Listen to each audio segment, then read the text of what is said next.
This is awesome. And this is also like among all the AI and like overpromising and random crap that we see at CES. Like this is just a real thing that is just great. It's just great. Specifically said there's no AI in this product at all.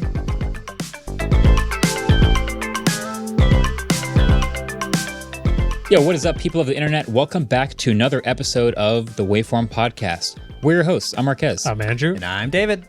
First episode of 2026. Bingo. It's good to be back. It's really good to be back. And since we took the last week of the year off, there's actually a ton of stuff to talk about. Like a metric, and it's CES. Yeah. So we have plenty of that. We also have an AR glasses startup that's in a bit of a pickle. You'll get that later. Adam's got it. Thank you. Sorry, I'm a little rusty. CES, of course, but also we're going to wrap it up with some 2026 predictions because it's the first episode of the year, and we like to do that sort of stuff. It's been like 2 weeks since we had our first, but first, Ellis. Someone asked me my battery percentage. What's Ellis, your battery? What's your battery percentage now? My battery percentage is 41%, but not for the reason you think. What happened, Ellis? What's going on over there? You may have seen from my Instagram /Reddit. Mm-hmm. But what is it? Pause for dramatic effect. This guy, this purple guy, Were you sitting on that? he's laid to rest. He's The no iPhone more. Mini people. Yeah, Right, iPhone 12 right. mini. The beautiful iPhone 12 mini, no case, purple finish, 64 gigabytes.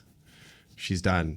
No longer. We now have Whoa. Silver. the Silver 17 You got Pro. You got the exact correct model. Yep. It's beautiful. This is It's a amazing. massive change for you. It's crazy how much I missed.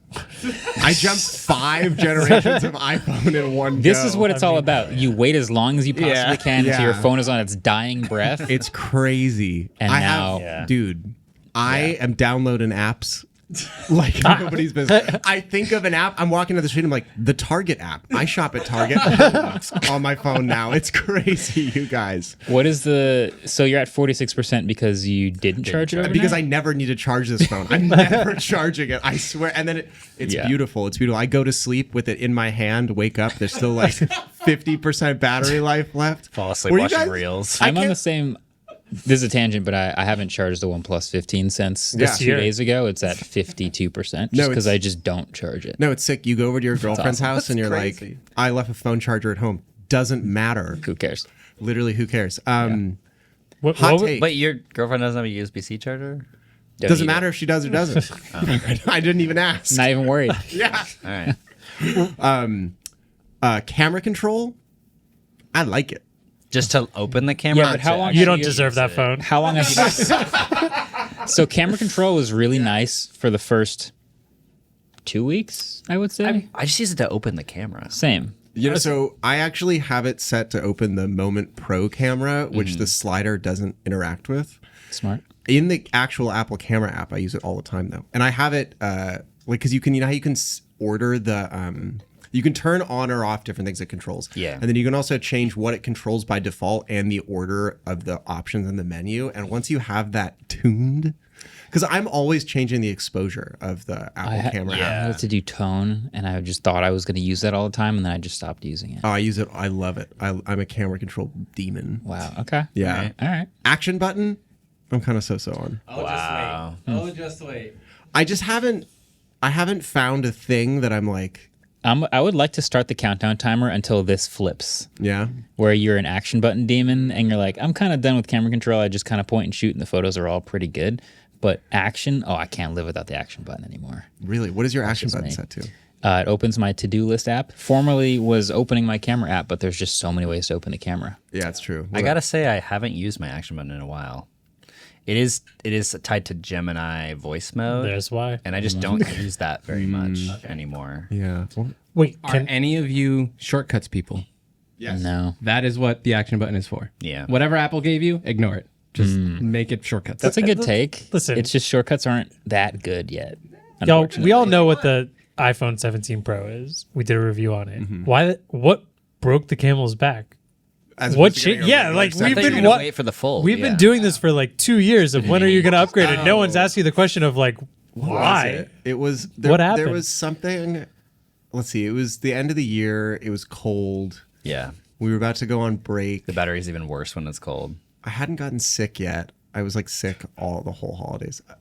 There was I don't remember. There was something where like I needed to do something or that was like only in an app and my phone just like would not download it, or like it was the thing. Cause like I think I've mentioned this a bunch of times, but the biggest problem with the 12 mini in its current state was that the digitizer was so bad. It was the memory. It was just having so much trouble memory swapping. And so the digitizer was always crashing. And so it was like 60% of my touch inputs would either just not register or register in a completely random wrong place.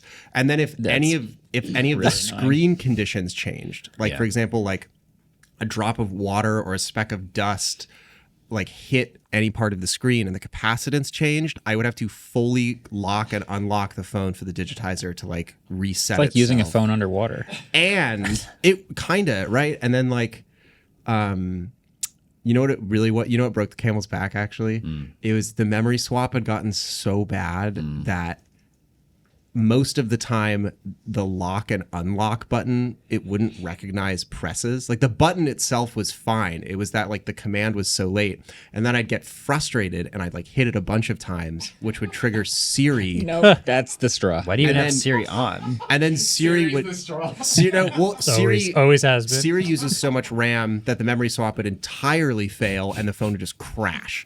And so I'd be in the process of trying to lock my phone so I could put it in my pocket and end up just like fully crashing it and boot cycling it. And I was just like, and I was like, and I just realized like I wasn't going to make it another calendar year. How do you feel about the size now that you're you know what's really funny is the first week or two I had it, I was so convinced they accidentally sold me the Pro Max. I was like, this thing is ginormous. Like, you should see the Pro Max. I kept going into my phone and like looking at like the About Me to be like, it's a Pro. It says Pro. And then I'd look at the box and be like, but it says Pro. I'm sure it's a Pro. And then I'd see someone on like a plane or on the street and be like, their Pro looks... It looks smaller than mine. I have to have the Pro Max. It's funny because when I handle a regular Pro, I'm like, this is the tiniest phone I've ever held in my life. Yeah, I'm totally used to it now. This feels tiny. And also, what's really funny is they're pretty similar weights. That is funny. With the unibody. You know, the titanium would have even been 10% lighter. Did you ever play Mario Party 2? No, I'm not a million years old. Wow. There's a game called Dizzy Dancing where like all the controls are backwards. Oh, I do know and that's that. what it sounds like using your 12 mini was like. Just like every time you try and do something, it does the opposite. Speaking of all the controls being backwards, really quick.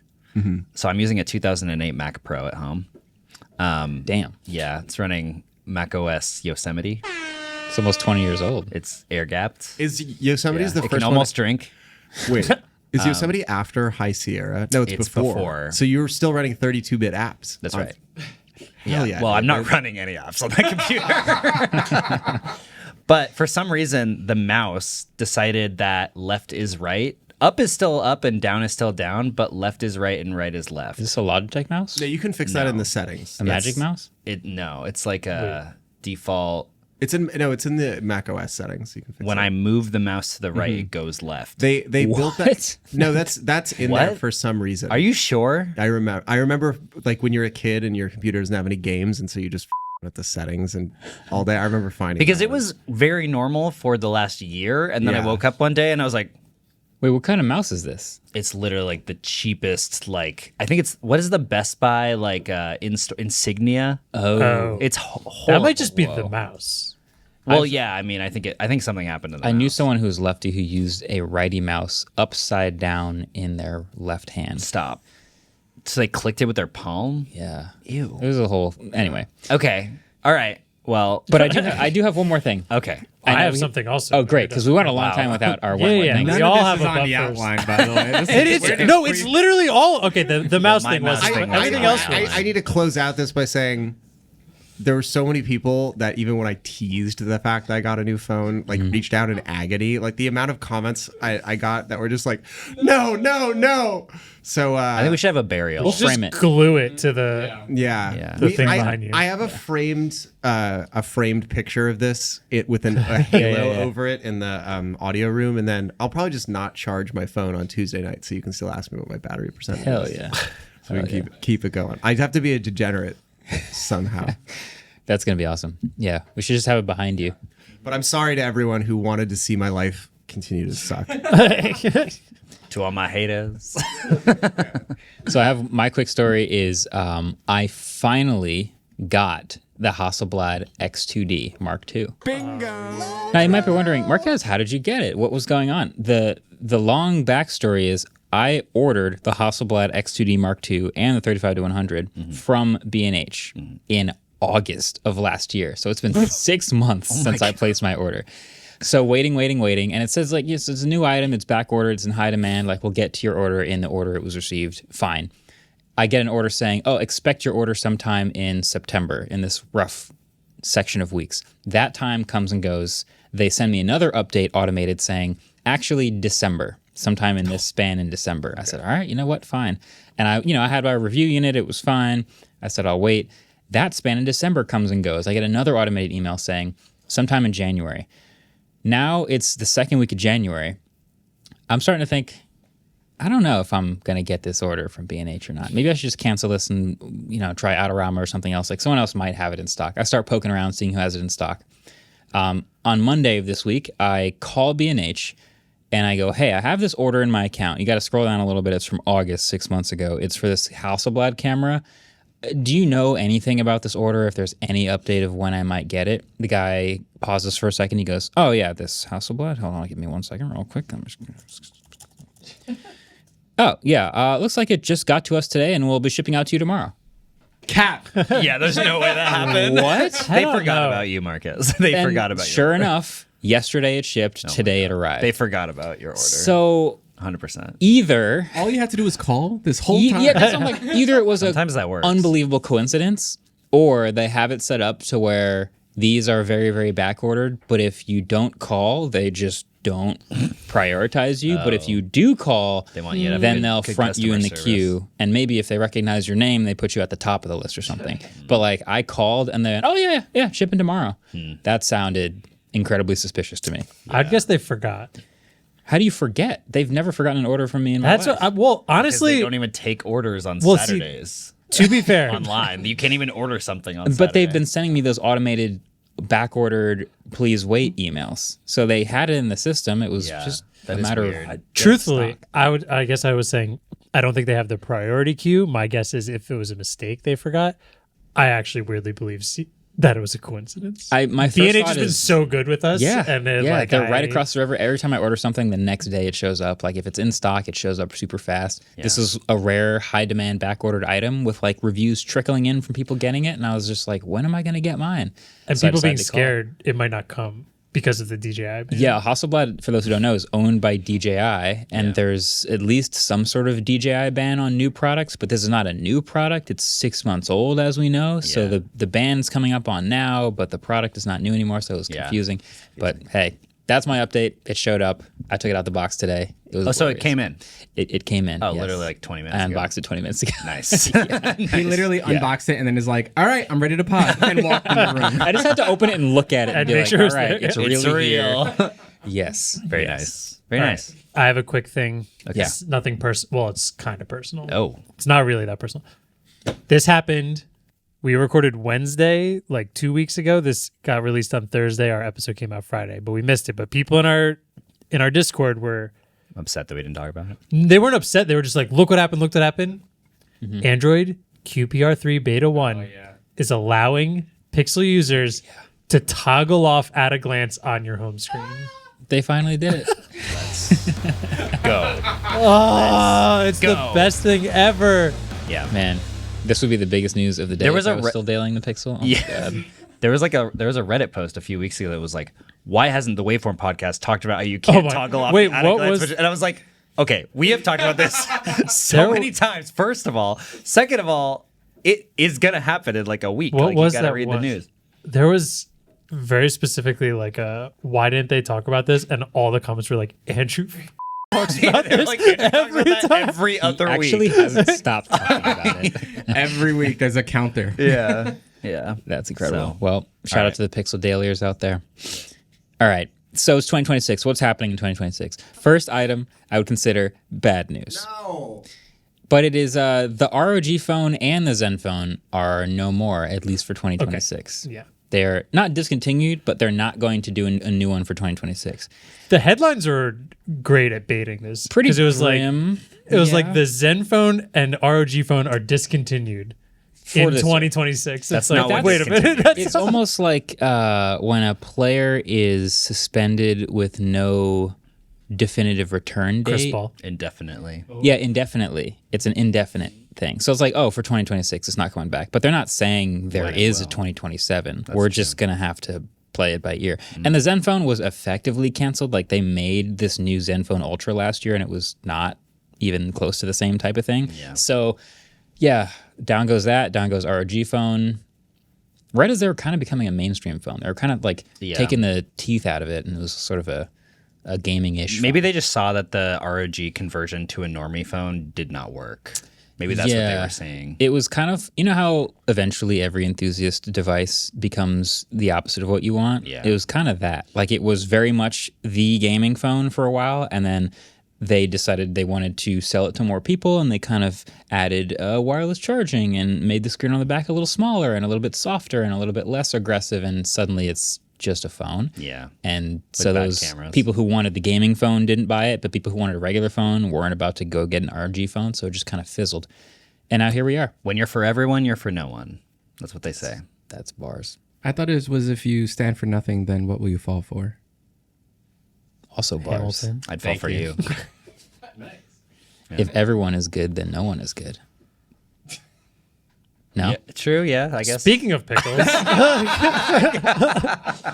I'm just saying, I think what I said is a real quote. All right, what Pickle. happened with this pickle? do we want to get into the pickle? This is a big thing. I am aware of the pickle situation solely by... I can't believe I said this sentence. I'm aware of the pickle situation solely by like a handful of tweets. Mm-hmm.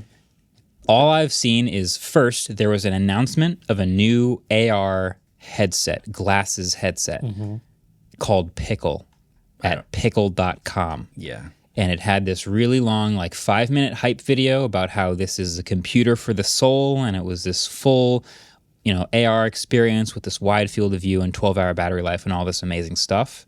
And I'm being tagged constantly in comments about it. Oh, are you? Marques, look at this thing. This is probably not real. And so I went ahead to pickle.com and placed my pre-order. Because I'm the type of person that gives it the benefit of the doubt. I understand what's the opposite of that when you're like You don't believe when something? you're cynical. Yeah. I understand the cynical version of this, which is this is fake, this is a scam. I don't believe anything that's coming out of these people's mouths. But Yeah. I'm supposed to be giving everything a fair shot. I'm a tech reviewer. Why go pre-order an Apple product and then not go pre-order the Pickle product, which could be Maybe because of the name? could be awesome, right? So I watched the video. This looks really interesting. It's a technology I think would be really cool. I pre-order, right? I give them my money. I think it's like $200. Before you get to that, do you want me to I have like a rundown of what the Can you glasses are? explain? Yeah. Let me. Yeah, you can give like the high level. I'm going to try and go pretty quick here. Sure. Also, why it's called? Do you know why it's called No. Pickle? All right. Clever, I guess. Okay, so Not really. let's see. Playful. This launched on January 1st. Yeah. The video that kind of went around, and it was making its rounds on Twitter all over the place, partially because Twitter is like super optimistic about any tech that they could pretend to invest in, and also really cynical about tech because of people like Humane that just scammed a bunch of people. So these glasses, they're AR glasses. They call them a soul computer, whatever that means. And like the easiest way to describe them is, do you know those like silver Oakley 90s sunglasses? Yes. Like imagine those without a bottom, like they're really sleek looking, pretty modern. They kind of have like two black boxes for some sort of sensor, presumably on the side, but they're very small, very sleek. So they claim that in this video they released, they kind of do a keynote presentation about what they are. They claim they're 68 grams. They claim they have one of the widest field of views and brightnesses designed for everyday life. It shows examples of how it might be used. Maybe you're like looking at designs on cookies, or you're looking at a guitar on how to play a certain song, and it's showing the things in your field of view. They then say it's the lightest personal computer in history. Remember that line later. And it's AI focused, but in this way that's like it wants to ask you questions before you would ask it questions. Yeah. So the examples they used were like your plane lands and you get your baggage and you're like walking out to the door and it's like, do you want me to call you a ride share? Or what was the other one they said? It's like she's about to throw out this toy and it's like, no, look at all these pictures of blah, blah, blah. That's their favorite toy. Like, don't do that. Bad. Because that's parents need to AI to tell them what toy their kid's favorite is. Yes. And so, they show like a live demo where their big thing is all this AI is behind these like avatars, which there was like a cat, there was a music note, there was some like anime girl, there's a lot of weird things, but I didn't think that was the weirdest part of it, honestly. And then they have something called Pickle OS, which is a memory-based operating system where it seems along the lines of it like it watches what you're doing and creates these like memory bubbles that then go to Pickle OS, and then you can go to like pickle.com and go to Pickle OS there, and there's this like huge web of like memory bubbles, and then the AI in that will use those as context. Yeah. It felt Sounds like the Rabbit OS thing. I thought it sounded like Rabbit Hole. Oh, Rabbit Hole. Yeah. Because Because they of like being that an movie. online portal. Yeah. I think the thing that got me about this was the idea of augmenting / improving human life in general, and doing it through something that you wear, so you're always wearing it and it's always collecting information. It requires something that can last all day and actually that you wear all day. So I don't know if you saw Razer at CES just announced an AR/AI headset of headphones with cameras on them. Yeah. And it's like they can still see what's in front of you and then you have all these experiences. And it has a longer battery life because it's headphones and all that. But it's like, I'm not going to walk around wearing massive headphones all day. So this is a pair of glasses that theoretically someone might want to actually wear all day. And so it collects your memories all day and it can help you out with the AR display in your field of view all day, which is like an interesting idea for a product. I mean, yeah, that's what everyone wants to do right now. Everyone wants to be your memory. But you might also remember the AR glasses that I reviewed, or at least showed from Meta, have like a 3-hour battery life or something like that. Like there's no way those would last all day. They're also a little too heavy to wear all day. So Pickle comes along. This is a company we've never heard of with a bunch of people we've never seen before that are claiming all these world's firsts and a 12-hour battery life and being lighter than anything we've ever seen. So it comes across really hard to believe, but it's still an interesting idea for a product. That's where I landed with it. Yeah, and so it's going to be $1,400, but there's a like early adopter $800 or $900 pre-order right now with a refundable $200 deposit. That's me. They're claiming batch 2 should be out by Q4 2026. So that's a pretty In a year. That's optimistic. It's both optimistic and annoyingly far out. Like I've talked about the products just being announced way before they're done. Like this is one of those things. Like when I talked about the Neo robot, it was the same thing. Oh, well, we need all this data and all this AI collection and all this stuff, but we can't get that unless it's in people's homes. So we just have to announce this and then just hope it starts working and gathering info and starts becoming good.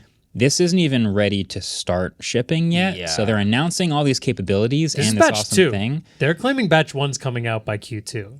But I Which think is it's great. very small. A couple months from now, it'll start shipping, but it's like, what do I have to base my either cynicism or optimism off of? Just the videos. Well, and that kind of becomes one of the issues here is this turns into this gigantic Twitter argument, which I don't really feel like getting into because Twitter arguments are never worth getting into. I can summarize it pretty fast. I mean, basically what it boils down to is somebody taking all the things that they claimed and showing why that's not possible to then the CEO of Pickle writing this manifesto-esque document, like trying to rebuttal everything. Huge tweet. Which the TLDR of all of it is there's no way you can have this battery life. There's no way you can have this type of compute. There's no way you can have this lightness.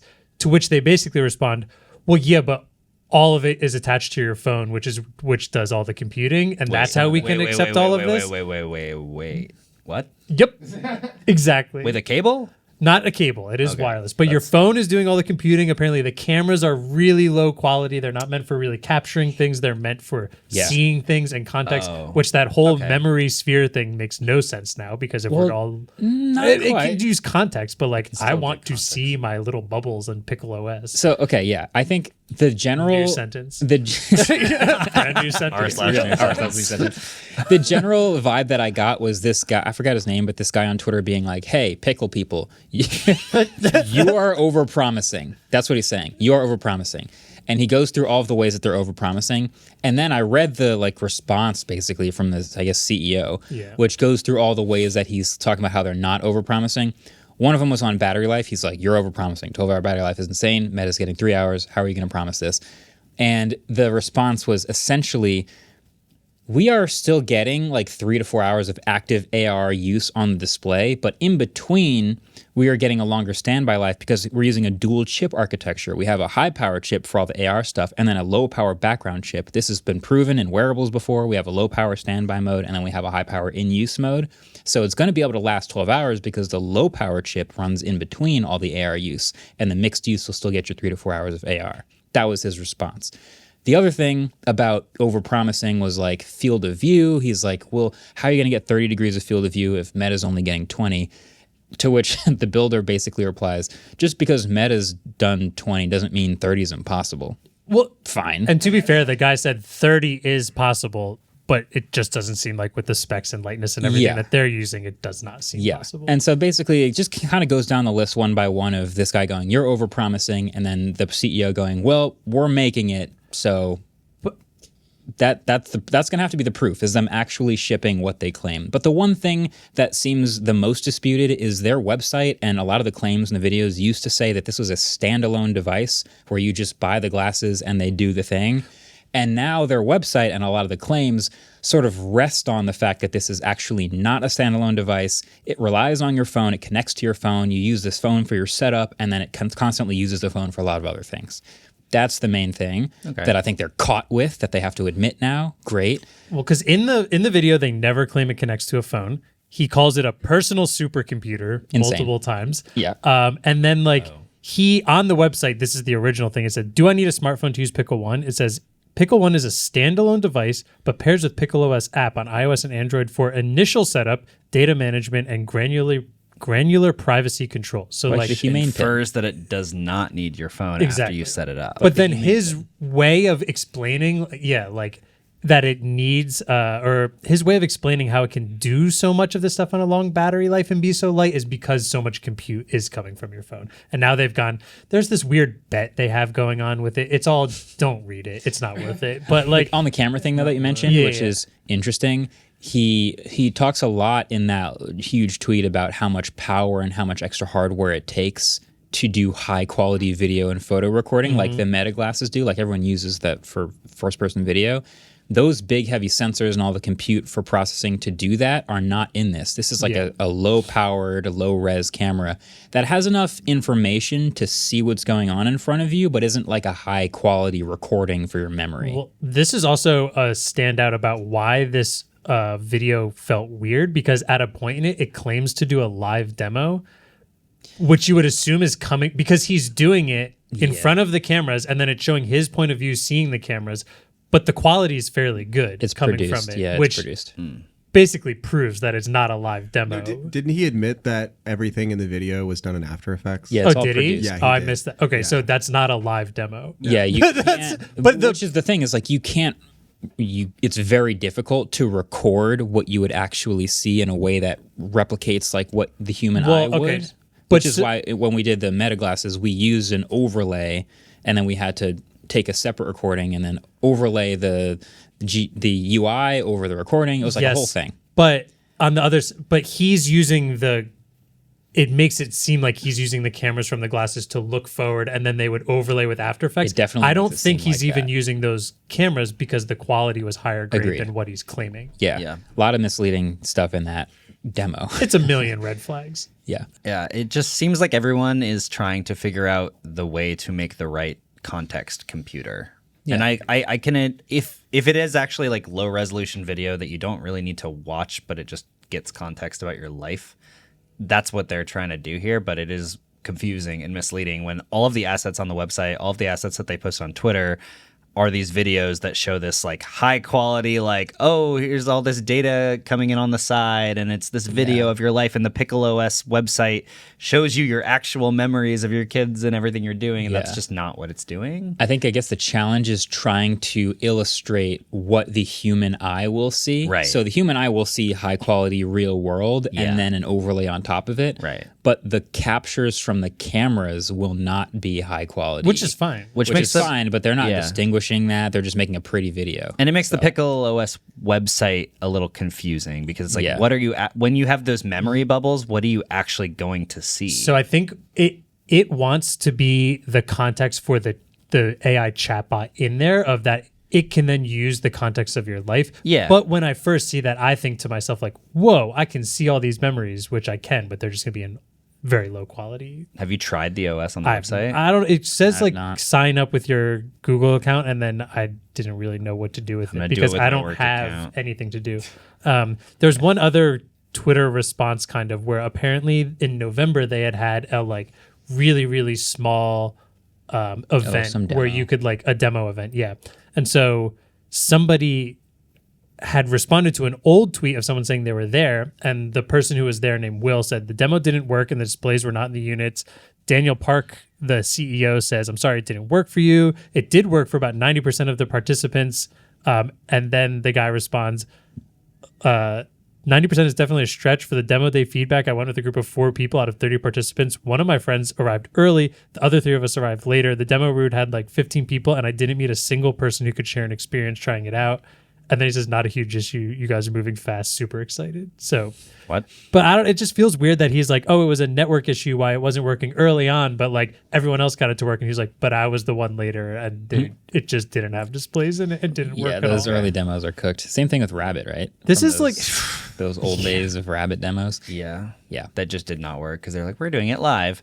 It looks like so you can try the website, which I guess is just trying it without actually using anything. But so there's no memories. You have to you connect your Gmail, your Google Calendar, your Slack, your Notion, your ChatGPT, your Claude, your Granola, your Fireflies, your Fathom, your TLD. It has a bunch of third-party connections you can do, like to be part of the context of your life. Yeah, at least they figured that out early. Maybe. You know what I mean? Or it's all on the website. That's the sad part about all of this is I kind of like the idea of like thinking about what could the post-smartphone personal computer be.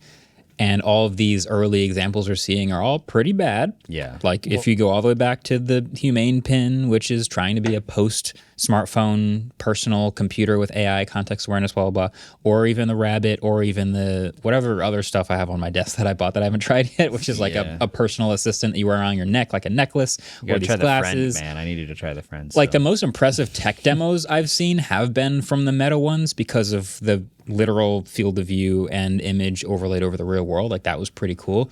But still, like I don't want to wear those every day. It's kind of heavy. It only has a 3-hour battery life. So at this point, it's still only just been interesting slices of like how that world could look. Just, oh, what if it was glasses? Oh, what if it was a pin? Ooh, what if it was a necklace? Oh, what if it had really cool displays? And I think we're going to see a Google thing, maybe like smart glasses this year. Yeah. Like we're going to start to slowly see bigger companies try more and more complete products.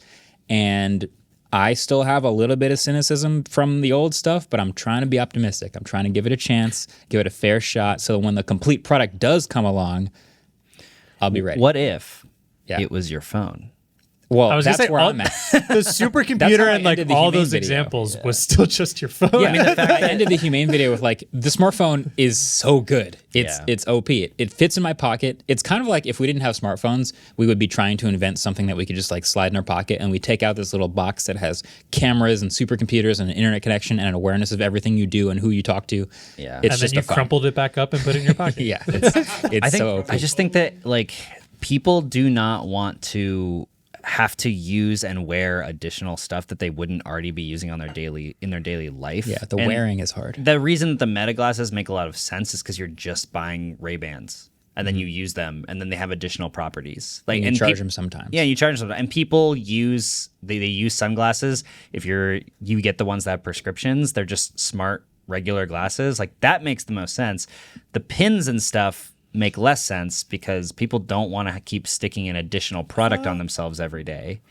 I feel like I would almost argue the opposite, that a pin as a non-glasses wearer, I don't want to wear fake glasses during the day. That becomes the question is like, if you don't have glasses, like how does it work? Which I think a lot of people don't have glasses. We're all not nerds. Yeah. So I don't know. I think right out the womb, 2020. Look at me.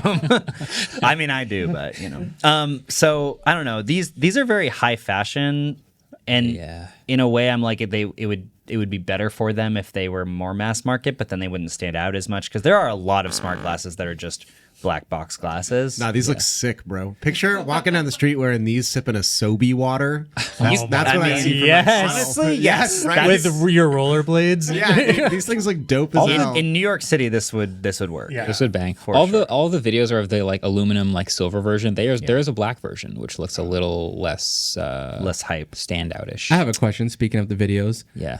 if this had more realistic videos and pictures showing what you can expect, do you think people would have reacted as badly? Because I think a lot of the marketing departments of these startups are trying to like do Apple-like keynotes and demos, where if they were just like honest with like this cool new technology we're working on, I think people would still be excited about it. So I would say it depends on what you mean by more realistic.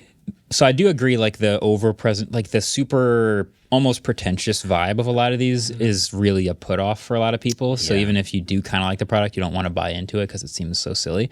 But a more realistic demo of a theoretically perfect version of a future version of your product is kind of this already. Like kind of the same as, I don't know, what's a realistic version? I was thinking of this as like, he went on and tweeted a bunch about how they're this like really small team that's actually just working in like his garage, which is like, okay, every single SF company ever did that. But like, if this was just some videos of literally just like the team and a bunch of toolboxes in a garage, the demo thing was like in the garage.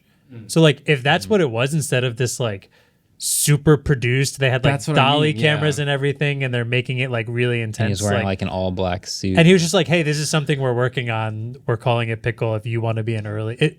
If it felt more Kickstarter, then... Yeah, I think it's because inherently these videos have to sell a whole bunch of people on being an early adopter and getting in and helping to make the product actually be good. Yeah. And so, this is what makes it hard. Because the product can't be good without people being sold on the vision. It's almost like, I'm going to get so much crap for this. It's like Bitcoin. Like, Bitcoin is useless. It's useless, but if enough people believe, then that actually makes it potentially useful, and then a bunch of people will go, oh, I'll accept just all Bitcoin. money, baby. Like, if I'm a vendor who doesn't accept Bitcoin, I will not accept Bitcoin until enough people believe in Bitcoin and want to pay me with Bitcoin that it makes no sense for me not to accept Bitcoin. Right. So there needs to be some movement of people excited about the thing that's useless. I mean, it's kind of the I mean? reason that everyone was getting mad at you for like, saying this product does not exist and you're hyping all this stuff. And then everyone came out of San Francisco saying like, well, the product doesn't start good. It will get good, but people have to believe in it. And it's like, okay. It's like Santa. It's just that we exist in a different What do you mean? era. Like what do you mean? Wait, what does that mean? Santa's real. You What are have to talking believe about? Oh, okay.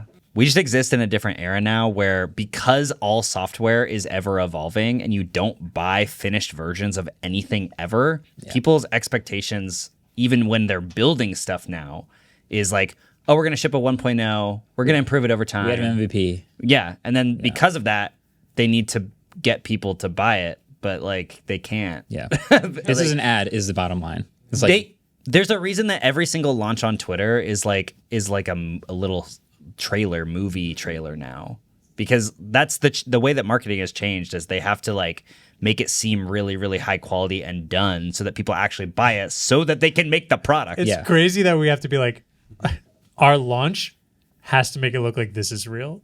Yeah. that sucks. Sell you on the future, 2 years later future version that's actually good, which is only possible if you believe us. Yeah. And you all get in now. And they already got money. I don't know how much their funding was, but it's like, picture you already got the funding. Why do you need to secure? Why the can't data. Because those people investors need the money back. Yeah. Oh my god. I mean, they are working with Qualcomm officially. Sasha Segan, that is on the Snapdragon team, tweeted that they are working with them. So they do have the money, and Qualcomm will not work with you unless you got money. Yeah. So they clearly got funding. Oh. So Remember, this is going to sound crazy because normally I'm the one who's like, sound of the alarm, this product's not real, it's not coming out. But I was thinking about when we went to California to try the Orion glasses. You remember?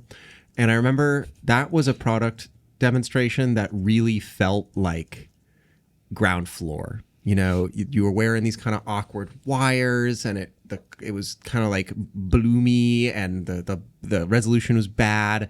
And they sat us down with these engineers who were so open about all the problems they had to like overcome to make that thing work. And then we got to try it, and it did work. And it really felt like this experience of like, wow, this is a really hard space to build in. This is something that's going to require a considerable amount of effort, knowledge, and money. And it's really cool to get to see the ground floor. And then clearly a preview. Well, and then 2 weeks later, we tried the Snap Spectacles. Yep. And they were way better in every single way. And I remember talking to the person that not every some ways. What ways were they not better? They're way bulkier, heavier. and the field of view is so much worse. Like it was like super low really resolution. Bad field of view. I remember the resolution on No, I the Snap. think The Snap one had better No, resolution. yeah. It had better and resolution. the colors were better.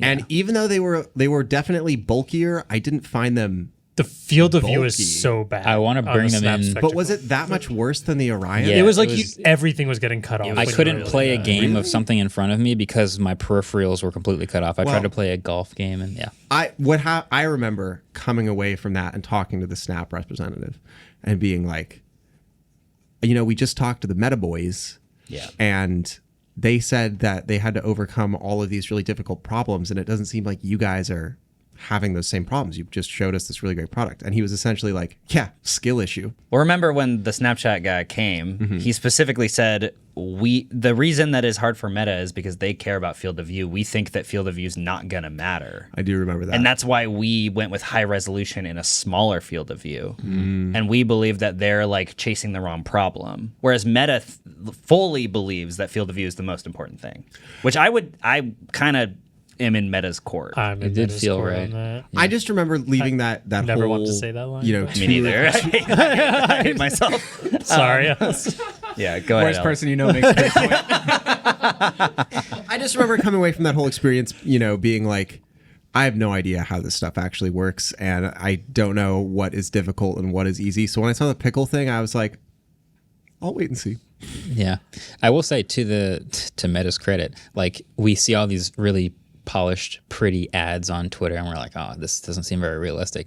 But if you remember when Zuck went on stage with the Orion prototype, he was like, this is a thing we're working on. It's not a finished product, but like, this is how far we've gotten so far, and we have a long way to go. And we're not selling it yet. That's about what I would hope to see from like an honest like presentation of the thing that's not going to be sold. Well, that's when he was like, we're not selling this yet. It's at least a year out. And then they did a live demo with the Ray-Ban displays that famously went horribly wrong. Really poorly. So, to Meta's credit, it hurts to say, but they gave a very fair expectation of what the actual product was, when it was shipping, how much it was going to cost, and what it could do. And to be fair, they can do that because they don't need funding. They have unlimited money. Yeah. Whereas all these other companies need a lot of funding, so they have to lie to you basically. And I don't believe that these things are not going to come out. I think they're going to come out. I just think that they're kind of going to be like the Humane AI pen, where the actual experience is horrible. Until like some theoretical down the road future version could maybe be better. Which probably won't happen because not a lot of people are going to buy in if the initial product is bad. Yeah. I guess this lands on that place that we always land on with this stuff, which is don't buy a product based on the promise of future updates. Yeah. If the product is good enough at launch, that should be the thing you're comfortable buying. The hardest part for you and for me is to figure out how good the product actually is in the face of all the ads that we're seeing that seem to paint it as this amazing thing. Yeah. That's why reviewers exist. That's why we're going to show you how good the product actually is. Don't buy the product based on the promise of the future. Yeah. There's a bit of a paradox because the second gen is always like way better than the first gen and is usually cheaper. But in order to get to a second gen, it requires people to buy the first some gen. adoption. Yeah, which is usually based on the early adopter tax, except there's just so many products coming out that are bad now that not even early adopters want to spend their money on this thing. I mean, you know what this kind of reminds me of? Complete tangent. But Walt Disney, when he was launching the theme park, hyped up the building of the theme park on ABC for like 2 years with a bunch of episodes. And then the day that it opened, there was a bunch of problems with the park, but people that went still really enjoyed it. And it like exploded in popularity. Yeah. And that's kind of what we need more of in tech. Like things like that. Like show me the process of building it so that I could get excited about it. That way, when the product comes out, even if it's not like the best thing ever, I understand where we are. I understand, like I'm an educated This is what I'm person saying. Like using everyone these on Twitter products. is doing your expectations should be up here, and then reality is going to be way down here. I would love if someone went on Twitter and they were just like, "This is what we have." It's but like. But, when they were building Disneyland, like that was when you could actually watch someone. Like no one's gonna have fun watching like a 12-part YouTube series where it's like Copilot, make AR glasses now. Yeah, I would love. I think the hardest part is making a product that you can sell that is already good enough that people at least like it. Like getting to the point of like working on Disneyland for 2 years to the point where it's not done yet, but it's still enjoyable to people. That is very meaningful that it was actually still enjoyable to people. Yeah. Getting the product that you launch to actually be good enough to be enjoyable will get people to stick around for the ride for it to get better. it makes me think about Pebble because number one, when they relaunched all the Pebbles, it was just the same Pebble from like 15 years ago. With and it's slightly better in different ways. And then when they launched the Ring a couple weeks ago, you could buy it then. It was $75. It's shipping like soon. Yeah. So like it was already completed product. You know what you're getting. Eric went on and said this is exactly what it does. He wasn't making any promises for what it could do in the future. So I feel like I would love if more companies launch products like that. Yeah. Lower expectations. it's 2026. We could see some of that. Come on, baby. There's also a rumor that they paid $1.2 million for Pickle.com. Worth it. Just like Not worth every it. penny. Yeah, just like Friend. This is why that's my biggest red flag is stop spending so much money on a website. Did they ever explain why it's called Pickle? No one knows why it's called Pickle, right? The logo is like kind of like a pickle and they kind Pickle of like Rick? glasses. Is The it 'cause glasses apple is are a in the fruit? shape of a pickle, Kinda. sort of. I would argue the glasses aren't even because they don't have the bottom frame. The logo does look like a pickle and AR goggles, but I don't think it really looks that much like the glasses. I don't know. Also, Even though it probably is it's a direct It's a trace of it. stupid name, and also they should like Soul Computer is. Yeah, the what does that dumb- mean? Yeah, it's the dumbest thing I've ever heard. Also, Mr. Park, you need to change your Twitter bio, my guy. Like you can't be the CEO of a company that's in controversy and have your Twitter bio say "I'm in a pickle." Like True. But it's fun. It's kind of He's so funny. It's a not pun. fun. Puns are Somebody funny. out there I likes that pun. I love it. Somebody out there likes that pun. But you know who will be in a pickle in about 30 seconds? Uh-oh. You guys try to figure out the answer to this week's trivia. I hope it's about pickles. First trivia question of the new year. Bread and butter pickles. I should have heard the pickle question. Like, what's I the am difference gonna between- get points this year. I swear. this year. Well, this first question is a very Marques question because it's about Dang. phones of the 2010s. I wouldn't be too excited if I were you. So, RIP Zenfone. I wanted to do an Asus question because there were so many Zenphones I loved so much. But in the process of learning all about all the many phones and phablets Asus made over the years, I found two phone things, mobile devices with hilarious names. At 2013, you could go to Asus and make the choice between buying the Asus PhonePad, PhonePad, or the Asus Pad Phone, PAD phone. Yes. Two separate devices, not in the same product line. That makes so much sense. One of them is a 4-inch phone that plugs into a dock that connects to a 10-inch tablet with keyboard. Clearly. The other one was a phablet that you could get in 6, 7, or 8-inch sizes because it was 20. He was making a 6, 7. And you just okay. Yeah. So between the Asus PhonePad and the Asus Pad Phone, which one was the phablet? AKA, which one did not have the dock accessory? That's what I'm asking. I think I know this. Did not have the dock. Was the phablet no dock? I think I remember as well. Was it PhonePad or Pad Phone? I don't remember. I'm just trying to use common sense. There's no common sense. Probably not gonna work. I'm just gonna write It makes perfect both of them sense. with arrows like this. It makes perfect. Phone pad is the phone pad. Pad phone is the pad phone. Duh. Okay, yeah. Yeah. All right. Well, answers will be at the end, like usual. We'll be right back.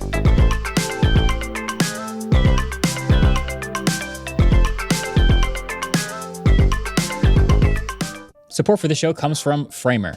So a website should help your business grow, not slow it down. So if updating your company's website feels like a chore, then it might be time to try Framer. Framer is an enterprise-grade, no-code website builder used by teams at companies like Perplexity and Miro to move faster. With real-time collaboration, a robust CMS with everything you need for great SEO, and advanced analytics that include integrated A/B testing, your designers and marketers are empowered to build and maximize your .com from day one. Changes to your Framer site go live to the web in seconds with one click and without help from engineering. So whether you want to launch a new site or test a new landing page or migrate your full .com, Framer has programs for startups, scale-ups, and large enterprises to make going from idea to live site as easy and fast as possible. Learn how you can get more out of your .com from a Framer specialist or get started building for free today at framer.com/wave for 30% off a Framer Pro annual plan. That's framer.com/wave for 30% off. Framer.com/wave. Rules and restrictions apply. Support for today's show come from Rubrik. AI agents are a big part of companies nowadays. They're automating tasks, handling workflows, and making decisions. But here's the thing. Sometimes they mess up. They might delete the wrong files, make changes you didn't authorize, or just go off script. And when that happens, you can get stuck trying to figure out what went wrong and how to fix it, unless you're using Rubrik Agent Cloud. Rubrik Agent Cloud is a platform that can let you monitor, govern, and rewind AI agent actions. It's one platform that can help you use more agents faster and without the risk.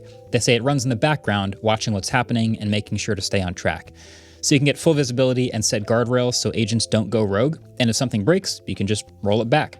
If your business relies on AI agents, you need the ability to monitor, govern, and rewind their actions. Right now, our listeners get exclusive early access to Rubrik Agent Cloud. So you can go to Rubrik.com. That's Rubrik.com.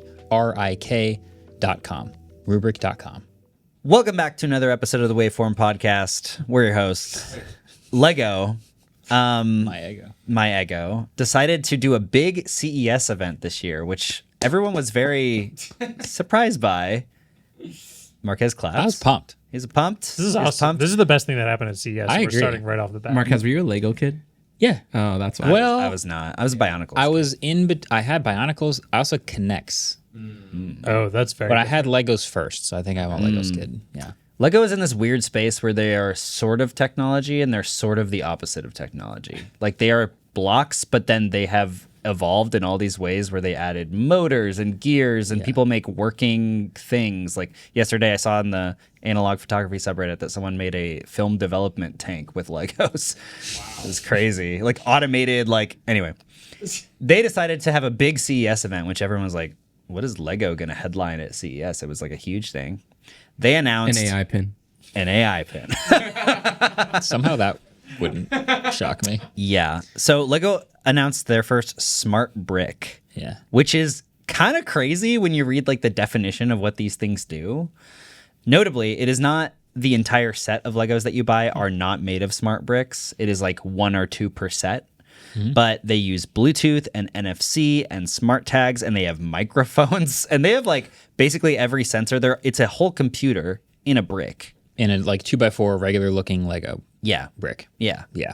Yeah. 2x4 centimeters. Yeah. Or No, Well, you 2x4. know what I mean by 2x4? not No. We're talking Lego here. Yeah, Lego. Yeah, I know. I'm just When I saying. say Context 2x4 of- Lego. Right. Yeah. 2x4 dots. I know. Just Yeah. oh.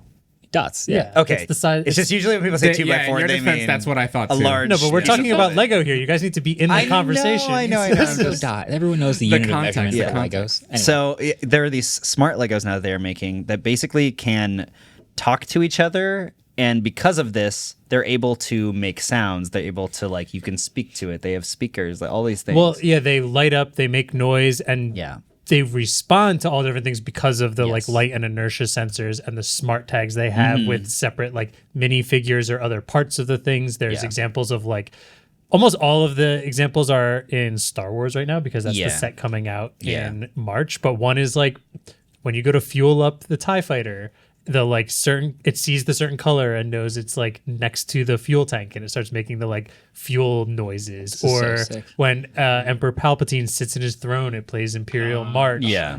Or when two figures that have like lightsabers are next to each other, it'll start the lightsaber noises or light up for different things. So there's all this really crazy stuff, and like they make a Bluetooth mesh network between them to understand where other Lego pieces and these NFC tags in the Lego sets are in reference to each other. And they wirelessly charge on the like platform that you put them on. One of the coolest examples I saw. So they did the announcement, and I was like, this is the coolest thing at CES. And then recently, it must have been last night, Sean Hollister from The Verge went and did like a my first experience with all of them.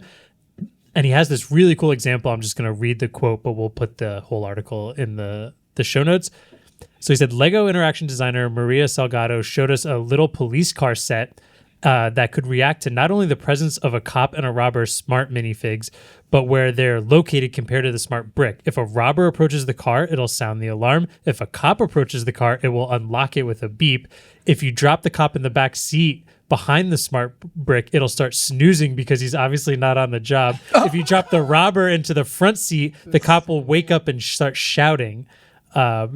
And that's like an example of how many different things it can do based on where things are in relation to like this singular smart brick. Yeah. Now, somebody please check me on the nostalgia of this. I think this is unequivocally. This shit unequivocally slaps. I think this slaps. I think this is the best story of CES.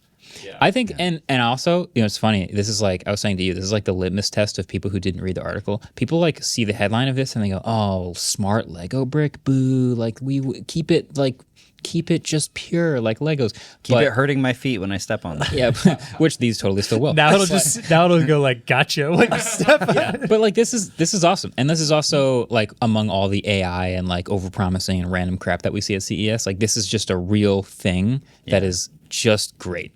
It's just great. Specifically said there's no AI in this product at all. It just reacts specifically. I guess there was some controversy over a previous Mario set that used like barcodes or something to use very specifically, and they're like, this is not anything like that. This is way more open, I guess, and the way it works with different sets.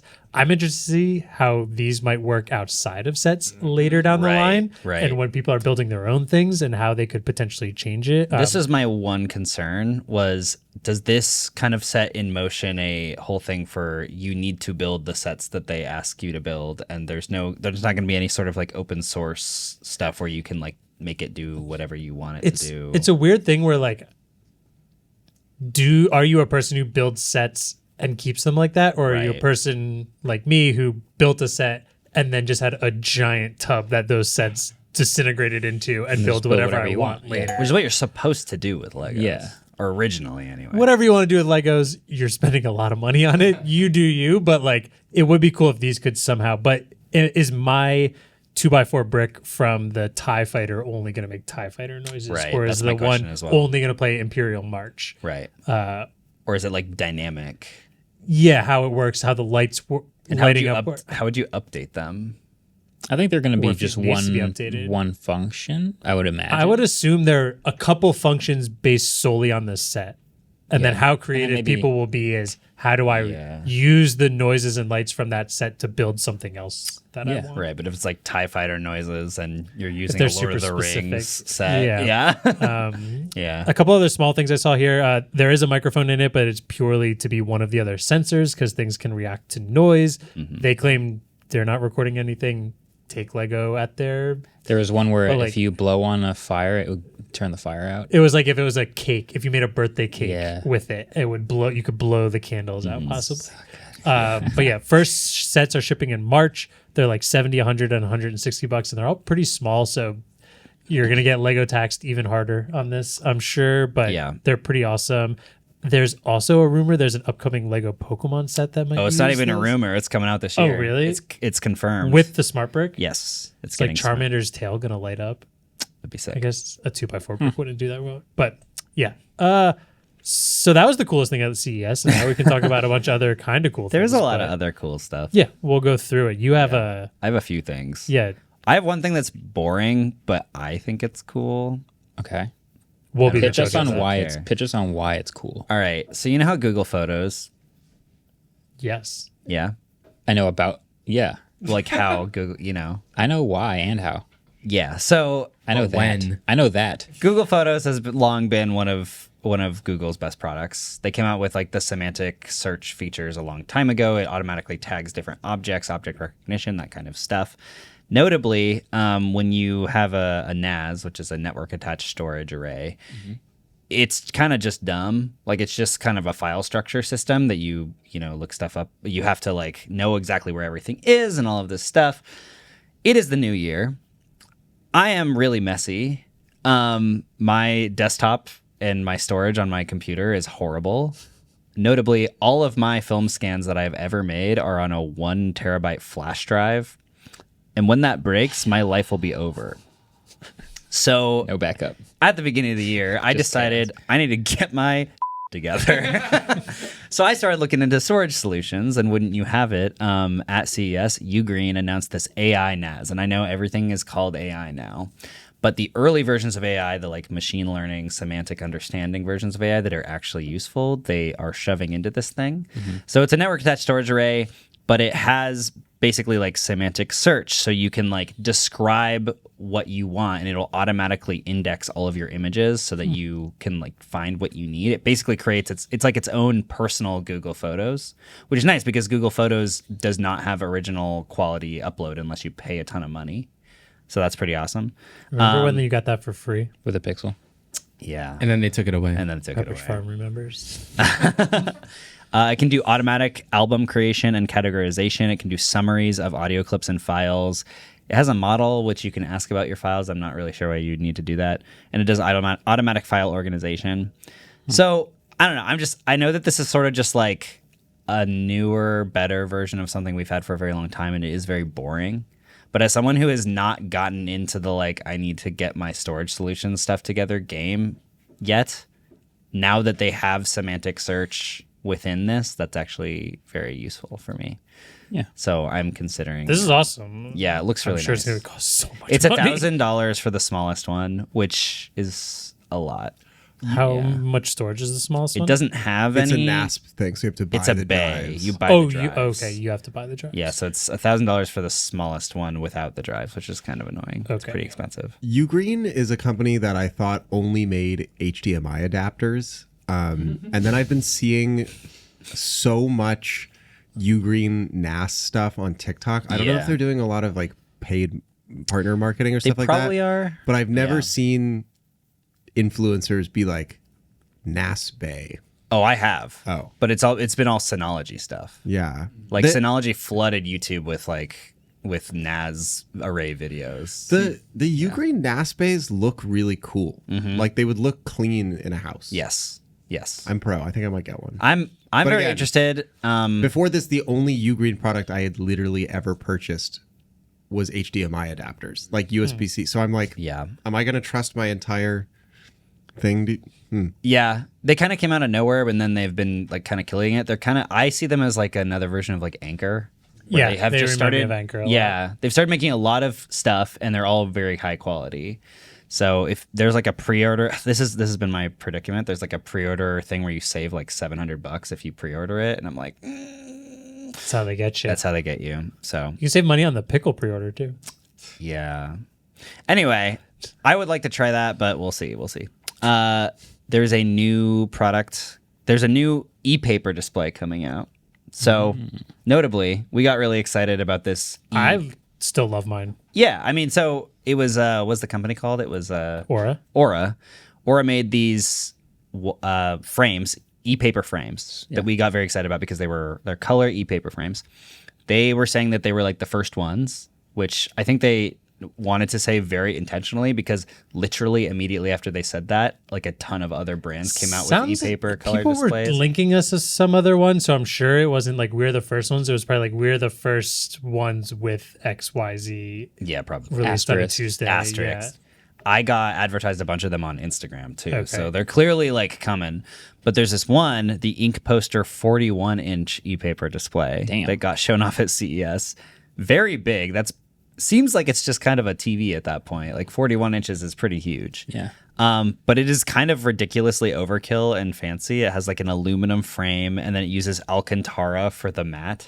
Whoa. So the editor at Engadget who saw one of the smaller models last year said that it was a lot denser and like higher resolution than the ones that like we have, for example, because like the Aura frames that we have, like they look good, but they don't look exactly like, you know, an, 1-to-1 with the they're picture. like a printed photo. halftone almost. They're like Like, halftone yeah. because it has like limited color palette. These apparently are very, very, very high quality, but they're also like $6,000 for the 41-inch one. What I'm excited about is that this technology, like the ePaper technology, the e-ink technology, is clearly finally starting to like get pushed into the public eye, and that means that this same thing is probably going to be half the price next year. So, you know, give it 2 or 3 years, and this 41-inch e-ink display will probably be like $500. All 6 of them. Hey, and they will all be in my house. Paper everywhere. wall. Yes, that'd be incredible. Nice. Yes. Okay, next thing. Corsair put a Stream Deck in a keyboard. I'll take 3. Notably, they did acquire Elgato in 2018, so it's kind of like 8 years Basically too is. late. Yeah, I mean, Yeah. it's crazy that they waited this long in order to do this. And I don't know if you guys remember the original Razer blade that came out in like 2012. Oh yeah, with the you could literally customize your keys, which had little screens under them. Yeah. and you can make them whatever you That's want. exactly what this is. Yeah. So I guess they were just too early and nobody wanted to pay for them at that point in Well, time. that was in a laptop also. Right. Whereas if it's in a dedicated keyboard, it's more likely that you're going to have a whole streaming setup. Probably, You're yeah. probably not going to be streaming with your laptop. So it calls it the Galleon 100 SD keyboard. It has 12 customizable buttons, a 5-inch 720 by 1080, a 1280 IPS LCD screen, and 2, notably, rotary dials for LS over there. Nice. How do you feel about the rotary dials? All right. It is $350, so it's pretty expensive. But I think if you That's are, honestly not that crazy. Like a regular gaming keyboard could very easily go for $150 to $200. And how Yeah. much is a Stream Deck? It's not about- that far off from them being bought. yeah, so it's like if you're going to set up a streaming setup and you just don't want to have to buy a separate Stream Deck, it's right there. And which if is you pretty like cool, Corsair keyboards, which they're just like pretty typical gaming keyboards. yeah. Speaking of gaming companies, Razer always does something insane at CES. Usually they don't come out. Weirdly enough, you can like get on the order list Let for me this. explain what it is. And Okay. yeah, I was similarly confused. Yeah. Just like, so they're doing this like AI desk companion. Yeah. Okay. Now, so it's called Project Ava, which was something that was out last year, which was an AI that basically backseat gamed you. So it could tell you all the stuff you're doing wrong when you play games. You guys ever- have never heard of the term backseat gamer?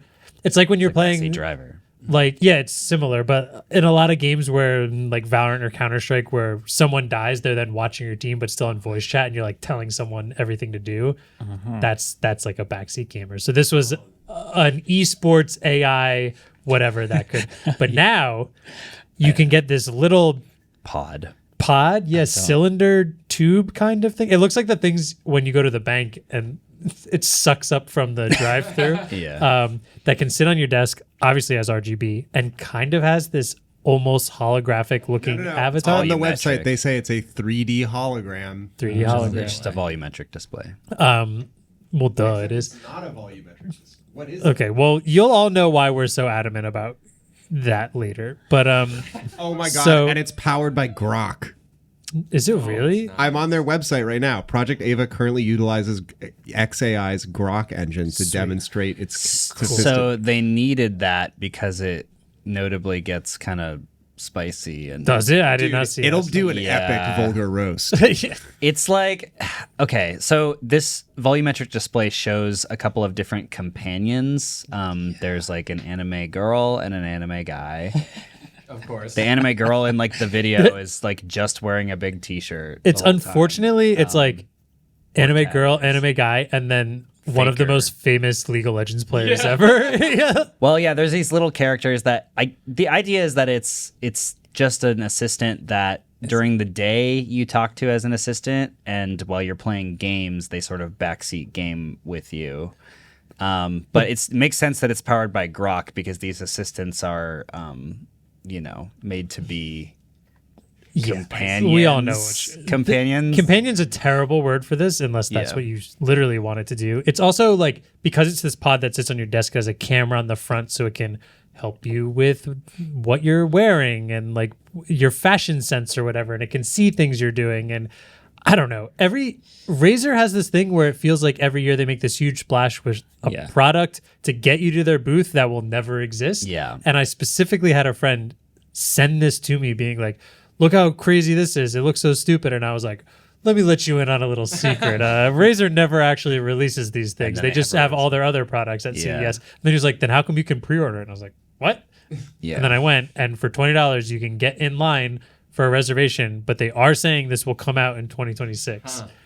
So I don't know what to think, if they just realize nobody expects their stuff to come out, so this was give us $20 and we'll give it back, or if this is actually going to come if out. It's powered by Grok, I would bet you that they are literally just using the same, like, because Grok also has the like companion, like virtual actual bodied companion thing that you can interact with. It's probably just using that API and changing the look of the character. Well, it's using the AI part of something that they had already, because they were doing, like, I think they announced Ava last year for like the gaming stuff, but now this is like almost a webcam where it's taking in context of things in your room. But the weirdest thing is that it's this hologram, which we've been working on something that makes us understand holograms are really, really hard. And I don't know, there's no idea how much this is going to cost, because you have to pay $20 to get in line for it. So is this going to be reasonably priced? Is this going to be... It's weird. I'm out. Does this give you an unfair advantage if you're playing though? It's in the FAQ. It's in the FAQ on the website. Is this cheating? Oh, is this cheating? Is this like rapid trigger? That's what I'm saying. It's just gonna be like, you need to build more pylons, dipshit. Like, it's a little sad to me that it's obviously Grok, because that kind of fits in with the whole like gamer personality. I don't want Grok and companion to be in the same sentence. The Razer website also describes it as a friend for life. No, that's not I'm out. what you should be Does doing. that mean it has a lifetime warranty? Yeah. Dude, that's the only way. False marketing. I want to talk. There's so much I want to talk about, but I don't know. I don't know if this will even ever come out. Do we think this even comes out? Can we talk about the hologram for a sec? Because Sure. I can't stop thinking about this, man. Okay. Because you're right, Andrew. We've been doing some secret stuff that involves holograms for the past few weeks. And we've learned a lot about holograms and a lot about how they work. And in all of the Razer photos on their website, no matter what angle the photo's taken from, no matter what angle the desk is at, or no matter what angle the user's facing, do you guys notice? It's face on. It's facing dead at the camera, right? Yeah. Mm-hmm. Whereas on TheVerge.com's photo in their header, not only is it at an angle, but do you see very faintly the transparent screen? Well, I thought that was the shutter speed catching something spinning. I don't think there's anything spinning in there. Okay. You can think see it's just you can think it's just a piece of glass, pretty much? I think it's a transparent LCD. I think it's a transparent LED. So it's not going to look which is the volumetric Samsung at all. spec, not the LG spec.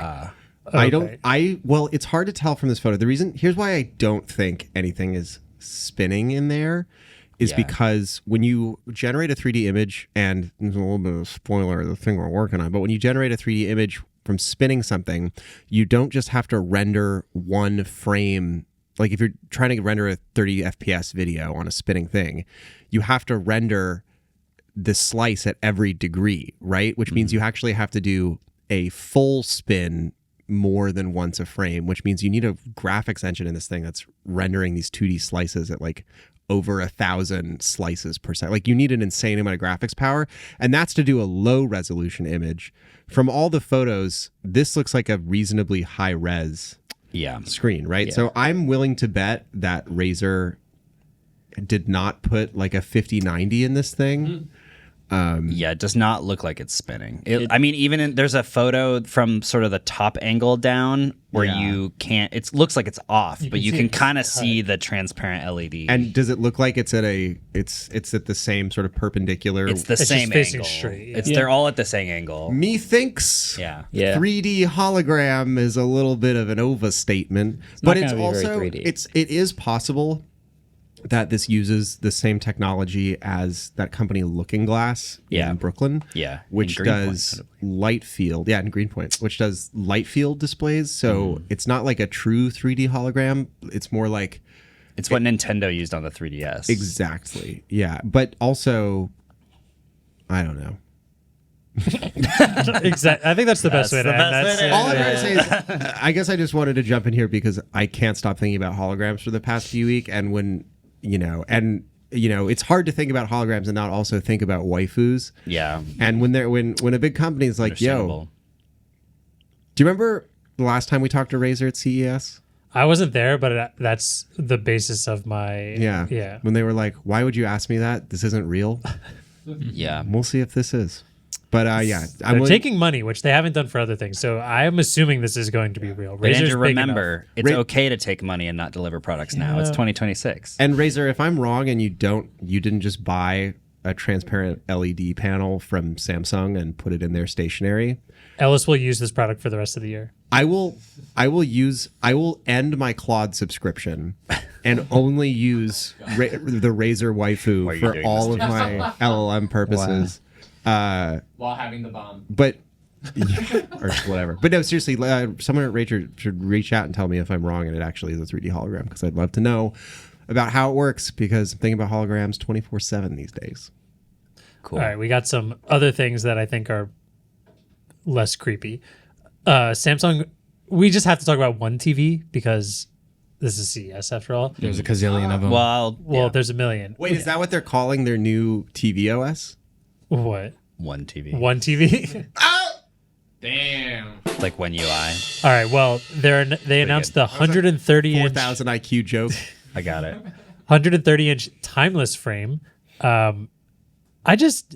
This thing, I'm so confused. Can someone try and describe what this looks like? Because it's like a TV in a frame that doesn't connect, but is kind of off-centered, and like an easel. It looks like an easel that it is like the TV is inside the easel and it pivots inside the easel and swings around. Like a whiteboard almost. It looks like you could spin it. Yeah, you could. Yeah, you can probably angle it.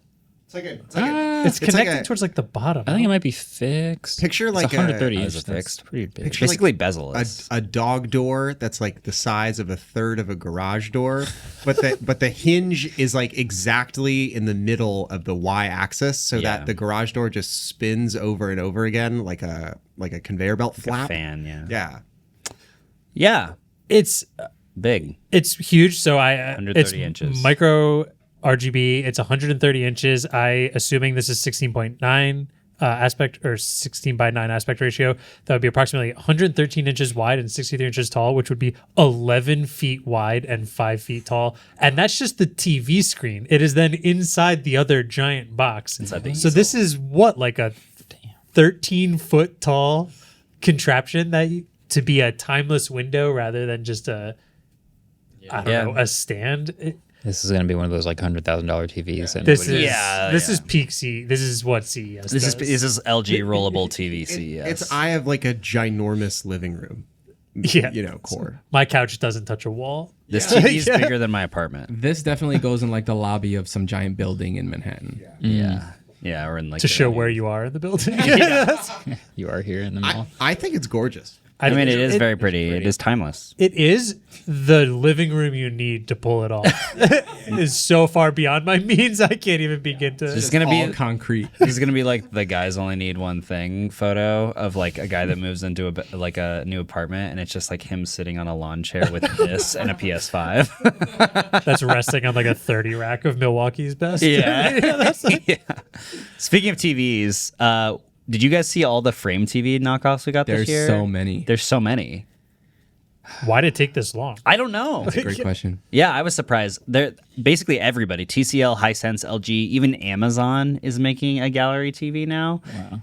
And I think this always made a ton of sense. Ironically, I did hear that these are basically just excuses for the companies to use old panels that are way worse and sell them for a much higher price. I every year I think I want a frame TV, and then I never. We had one in the old studio, and it just I mean, like the idea of it, but I just never really decided to. Their quality they're all bad quality. They're all bad TVs. Yes, but when they're off and they show the art and they're like a little framed thing, they look kind of cool. And that's why they can charge you a lot of money for them. And that's the only way they sell it to you. By the way, they're like, look at this TV when it's off. Isn't that nice? Because otherwise it'd be $300 on Black Friday. Yeah. If it didn't have the frame. I guess I'll continue to not buy one. I'm glad that all these other companies are making them because it does mean that maybe there will be competition which will force them to have better quality, which would be nice. If that becomes if like one of these starts selling more because it's a better TV, then that will be proof enough to them that they should focus on that. Right. But if they all sell well because they're all garbage TVs, but they all have the same feature, then no one's going to be incentivized to like make a really good one. I imagine the Amazon Fire TV one is going to sell really well. Yeah. Do you guys remember the Samsung Serif TV? I've heard the name yeah, before. baby. It was that TV that just sat on the ground. Sans serif TV. Oh yeah, this kind of reminds me of the timeless frame we were just talking about. Yeah. Just like, I think Isaac has one of these. But it stands on it has just these like legs that it stands on, and then it's called serif because like a serif font. And it's inside of this. I don't know. It looks really nice. Terrible TV. Oh my god, one of the worst TVs. Really? It is so bad. That's so funny. Dang. The actual display is horrible. You want to know something? Really? Brandon has it too, actually. Yeah, Brandon owns one, and it looks great. It looks great in his apartment until he turned it on. You know where I saw? Yeah. You know where I saw the Serif TV for the very first time? Brandon's apartment. No, in a museum.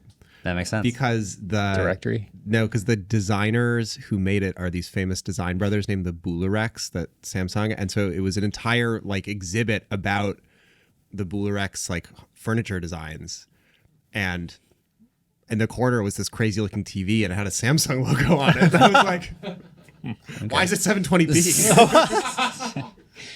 Andrew, do you want to talk about the vibrating knife? yes. I don't like how enthusiastic I was the way you described it, but yes, I want to open this by saying, Marques, please let me do a video or a short about this. So I actually saw this outside of CES, but it is at CES, so I'm counting it, and we are allowed to talk about it. Yeah. But this is the Seattle Ultrasonics C200 Ultrasonic 8-inch chef's knife. It has ultrasonic twice in the name. That's how sonic it is. So imagine a chef's knife with the thickest handle ever, because this handle looks really thick and plasticky and has a giant red button on it. Because it needs a battery. But why do you need a button on a knife? Well, this knife blade vibrates up to 30,000 times a second, which claims makes the knife behave sharper than it physically is. And so what happens then when you cut things while it's vibrating? It cuts them really fast and really well. So like, I honestly put this in as a joke because I thought it was so funny. And it reminds me of those like the carving knives that everyone uses for like Thanksgiving, which some people really like. But I'm always a believer in... Oh, is that how it's vibrating? But no, it's not. A carving knife specifically is just going like forwards and back. It's not. This is just like they say when you turn it on, you can barely tell it's doing anything. The way they show it is they like vibrating? I think just like back everywhere. And forth, probably. Is it pivoting or is it like I think that? Everywhere. Vibrations are the key to all life. Blade is Dr. Fuji. Dude, it's doing the Harlem Shake, bro. Yeah. I'm really trying to understand this. If a knife is like this and it's a sharp thing, I think it's just vibrating. And if it's everywhere. vibrating, it's. I don't know what axis it's vibrating. How does it? Yeah, what is the motor in the handle exactly? Like, is it doing? vibrating forward and back or left and right? If you drop it, does it just start like around your kitchen? It's got to. It's got to buzz. No.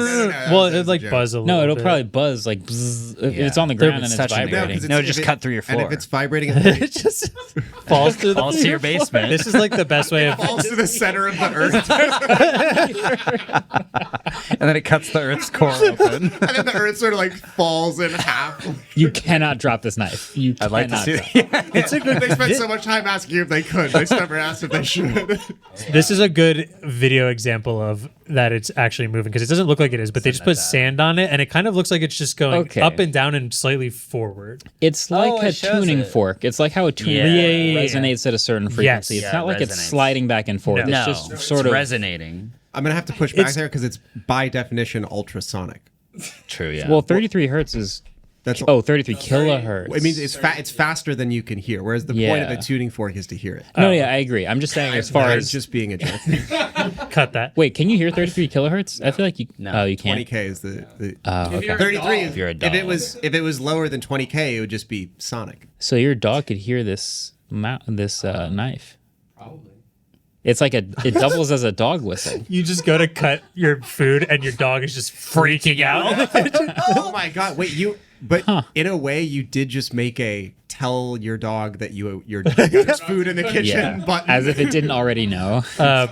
But so at first, like I said, I thought this was just those carving knives, and I wasn't really that interested. I like my kitchen stuff to be as untech focused as possible. Mm-hmm. I like just nice knives that I sharpen. I like cast iron.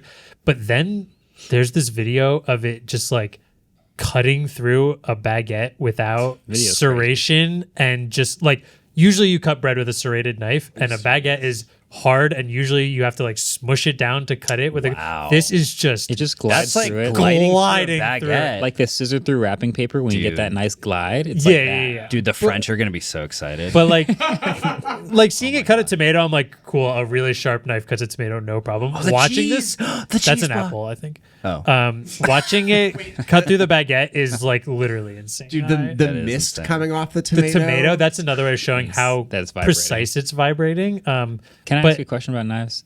I don't know anything about knives. I probably can't answer that. Green onions, crazy. I know you could do that with a sharp knife, but this is a $400 smart knife. $400 is not crazy. How much? Remember how much we paid for the hammer? How much is a really good sharp knife? My like Wusthof Classic, which is like a really the fact good, that but name still your knife is already above my head. It's like $160. But like so you can get Japanese steel for very expensive if you want to. Yeah. Interesting. Yeah. Some of that is because of like how handmade and like precise and like specific it is, and like the handle is probably like one of one. It's IP65, so it's not going to go through a dishwasher, is it? No, but you can hand wash it through a sink. Okay. You should any knife worth that much money you should not put in. Yeah, you should. No, that's true. That's true. But I'm just thinking like if you use this one knife for your raw meat and then need to use it again later, and you know how you're cooking, you have like you need to use a knife for 3 different things. Yeah. I feel like you wash it. Yeah. You should always wash your knife and dry it off immediately and not leave it out wet. And it's also because the different knives are better for different things, like serrated knives for the baguettes. Yeah. Well, so this has 1100 milliamp hour removable battery pack. Nice. It charges either USB-C or it has. Do you know how people have the like wooden magnetic knife mounts? Yes. For $150, you can get one of those that's wireless charging. Yes. Marques, I blame you for this because you said to USB-C all the things, and they have. Well, there was that or micro USB. Which one do you want? And I love this. Just like a true tech product, it says, I believe it says to avoid e-waste, USB-C cable and charger are not included in the box. Damn. So you got to charge your knife. How long do you think this knife battery lasts? I bet probably like how long are you using a knife? I bet it's hopefully, totally fine to get through. Yeah, you go bzzz. Yeah, cooking. But at some point you need to charge your knife, which is hilarious. Does it last long enough to cut to the center of the earth? Maybe that's the only thing saving it. Yeah. There's just a bunch of knives like hundreds of feet deep with dead batteries. I also just love the idea of just like you use it and then you just stick it and it starts charging. That's crazy. So dope. This was a total joke at first, and I want this so bad now. I want this. I want it really bad. I know. If you're listening, Seattle Ultrasonics, yeah, please. Also, we're here. Or Internet Shaquille needs to do a review on this. Yeah. Please send him one. He's way cooler than us. But if you want to send us one, or if I can convince Marques to let us do a short on it, I'm here. You're going to have to send it because I looked at adding it to my cart for a pre-order, and you pay full price right away. When does it come out? In March, I think. $400. I want it. Which is not that far away. Before the pickle. I want it. Place your bets. I think that's my second favorite thing at CES. The third cool thing, it's got it's got an IP rating. Yeah. It's IP65. I want to do a really quick Lenovo Power Hour because they always do the weirdest stuff. Mm-hmm. They are announcing a laptop that last year we got the laptop that rolled upwards. We sure did. Awesome. And that was cool. That's a cool. Linus went on Jimmy one of the Jimbos, and showed him. Yeah, right. Jimmy. It was cool. Right. The same night as Bad Bunny was there. Oh, I'm so jealous. Yeah, that was honestly a combo. I'm sure they hung out. Linus Sebastian, Bad Bunny, can't even tell them apart. This year, they did a rollable computer that rolls out, so it makes an ultra-wide display. The Scrollbook. The Scrollbook. Yeah, It's a Scrollbook Crumplebook. Pro. Oh, Crumplebook's coming. now I know why you like that, because David could be like, check out this picture I took. And then it expands outwards, and then he's like, here's my 23 by 7. It makes the Royal Flex Pie like creaks and cracks the entire. But I mean, I would like the vertical roll book. I think for productivity is good. The horizontal roll book is pretty sick for gaming. You know, I think that pretty cool. Just also productivity. It's whether you want a big chat. It's like code and like big emails or chats. Like you want vertical, or like if you want it to go sideways, so you have side by side screens. Yeah, you don't need a Vision Pro if you got this thing. No. They also made a laptop concept that has a rollable display that wraps around its lid, which is weird. I don't know. A lot of this tech eventually comes to stuff eventually. For Adam, they made a FIFA edition Razer phone.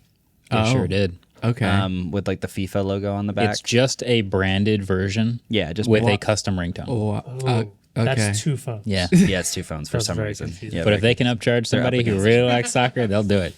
they made a new Moto watch that promises 13-day battery life and polar-powered health tracking that uses Polar. So that seems pretty interesting. The Seltzer company? No. Polar is another like, right? Sorry, I was You know, joking. right? I have no idea what Polar is. Polar but- is a smartwatch brand. Oh. Not smart. They make a bunch of health accessories like heart rate monitors and like stuff Right. like that, straps and stuff. Right. So this is called the Moto watch. It's round. It doesn't have the flat tire. So I don't know. That looks pretty good. But the one thing that I'm sure you'll be reviewing soon here, Marquez, is The Dell XPS. Yeah, they did. Dell did bring back I the ordered XPS it. name. I literally ordered it. You ordered the Thank you, XPS? Dell. Yes. Why? The new 14-inch, because it looks like it's actually good. I know. And Well, they also, always they so were sick. good. Well, it was good, and then they like got rid of XPS for a year, and it was like Dell Pro Max. That is weird fit. And now forgot about they're that. Yeah, back. it was Pro Now Max. XPS is back, and they fixed a lot of the things. They have like a real function row key, and they have like better speakers, and you can actually see the trackpad. It looks like a much better laptop. And Okay. I was like, let me give it a shot. Okay. Nice. Well, there is now a Razer Hot Dog phone. Yeah. So I'm glad you Razer called Fold. it its What? correct name. Razer Fold. Razer Fold. Oh, I thought we meant the gaming company again. Sorry. So Moto Razer Fold. Moto Razer phone. Yeah. Hot dog. So apparently Michael Fisher, Mr. Mobile, said that he was not that excited for it, and then he saw it in person, and that the build quality is actually really, really nice. Interesting. And that he's pretty excited for it. That's a weird thing to say about his own product. I trust Michael Fisher's read on a phone first impressions. I'm also not expecting very much from what is this going to be like Razer a $1,500 Motorola flagship that folds? Notably, they did the like $600 hamburger fold. That was their bread and butter. Yeah. The little throwback Razer foldable thing was they got it all the way down to like $6.99 or maybe $5.99. I think it was $5.99. They had a which version was of it that was for the cheapest version. That made it really good. But I always felt like Motorola, at least in the past like 5-6 years, has been making these edge flagships, and they've just never been pushing any sort of boundaries of being like a really good phone. They'll just make like a decent phone, and it's their flagship. Yeah, the edges have been like Not great cameras, pretty okay battery, but they don't do silicon carbon. I think this has a 5200 milliamp hour. I don't think they do any silicon carbon in their whole lineup. Yeah. Like flagship chip, but also they were really first to 5G and haven't done anything great since. Like, I don't know. They're fine. Yeah. But when I hear they're doing a fold, I'm like, it'll be fine. Yeah. So, but if he likes it, It sounds just fine. I'll check it out. Yeah. They're also making an AI pendant. I did see that too. It's a concept right now. It's like a necklace, right? It's a necklace with a camera, Yeah. There's a surveillance a state. keyboard YouTuber that I really like called Hippiotech, and I think he's at his first CES ever, and his whole Instagram is just like, I'm so excited to see the new tech. Hope it doesn't have AI. And then it's just like, and just like, Bro. and it's just been like 48 hours of CES that. Wrong year to go to CES, my I have friend. bad news. Everything. Well, speaking of Michael Fisher, The main events, baby. Last thing I have here, and I know it looks like a lot, but we can kind of go through this. Notably, the best thing that got announced at CES. After the Lego brick. Oh, yeah. I like Michael Fisher a lot, but the Lego brick was pretty awesome, and I don't think he'll be upset about that. All right. But Clicks, the company that he is a part of, released 2 new products. Yeah. The first one, the Clicks Power Keyboard, Yeah. is essentially so they had previously been doing the cases with the keyboard on the bottom, which for a lot of phones made them long, very long. Very long. Tall as heck. It kind of made the most sense on like the Z Flips because then you could use And the the front Razer. screen with your own, and the Razer and Yeah. your own keyboard not being in the way of the small screen, and it Right. would be a regular size. But so the Clicks Power Keyboard is actually imagine a battery bank with MagSafe, and then when you pop it to the back of your phone, you can slide your phone up, and now there's a keyboard on the battery bank. So now the keyboard rests there, is also providing charge with your phone, and you can pop it on and off whenever you want. Yeah. Which is kind of awesome. It has multiple different sliding ranges. So, like if you have a smaller phone or a really big phone, you can turn it landscape if you want kind of a knockoff LG Wing. And Nothing's gonna be the nothing can fill the void sweet print. that the Wing left. But like it does awesome stuff. Like it's done with the past on the cases where it can take away your keyboard. You get all your screen real estate back, which is great. One of the cool things I really liked about the Power Keyboard was it has multiple Bluetooth connections, and they kind of just created a mobile Bluetooth keyboard in a sense. Yeah. Where like this could connect to your phone, but this could also connect to your Vision Pro, and you don't have to type in the air anymore. This could connect to your Apple TV, so you don't have to use the remote arrow buttons to search for That's things. huge. Yeah, so like this is now just kind of, especially if you keep it Universal with your phone. Pocketable Bluetooth keyboard that's also a battery bank that If you can pair it easily to things, that would be awesome. And I then don't know how. he said there's multiple pairing, and it's just a keyboard shortcut to swap between the pairs. Oh, that's so Yeah. smart. Yeah. So Nice. Yeah. launch price $79. which is pretty good. I mean, battery banks aren't that cheap. It's definitely more expensive than a regular battery bank, but it has to have the sliding mechanism Has a and a keyboard. keyboard that they put a lot of effort into. Yeah. Sure. After launch price, it'll be $109, which that's pricey, but I really think the people who would want this will want it. I also like how now it's not just a phone in a case all of the time and long if there are scenarios where you think you need it a little more. And it also is now a battery bank as well, which is awesome. I didn't see nice. how big it was.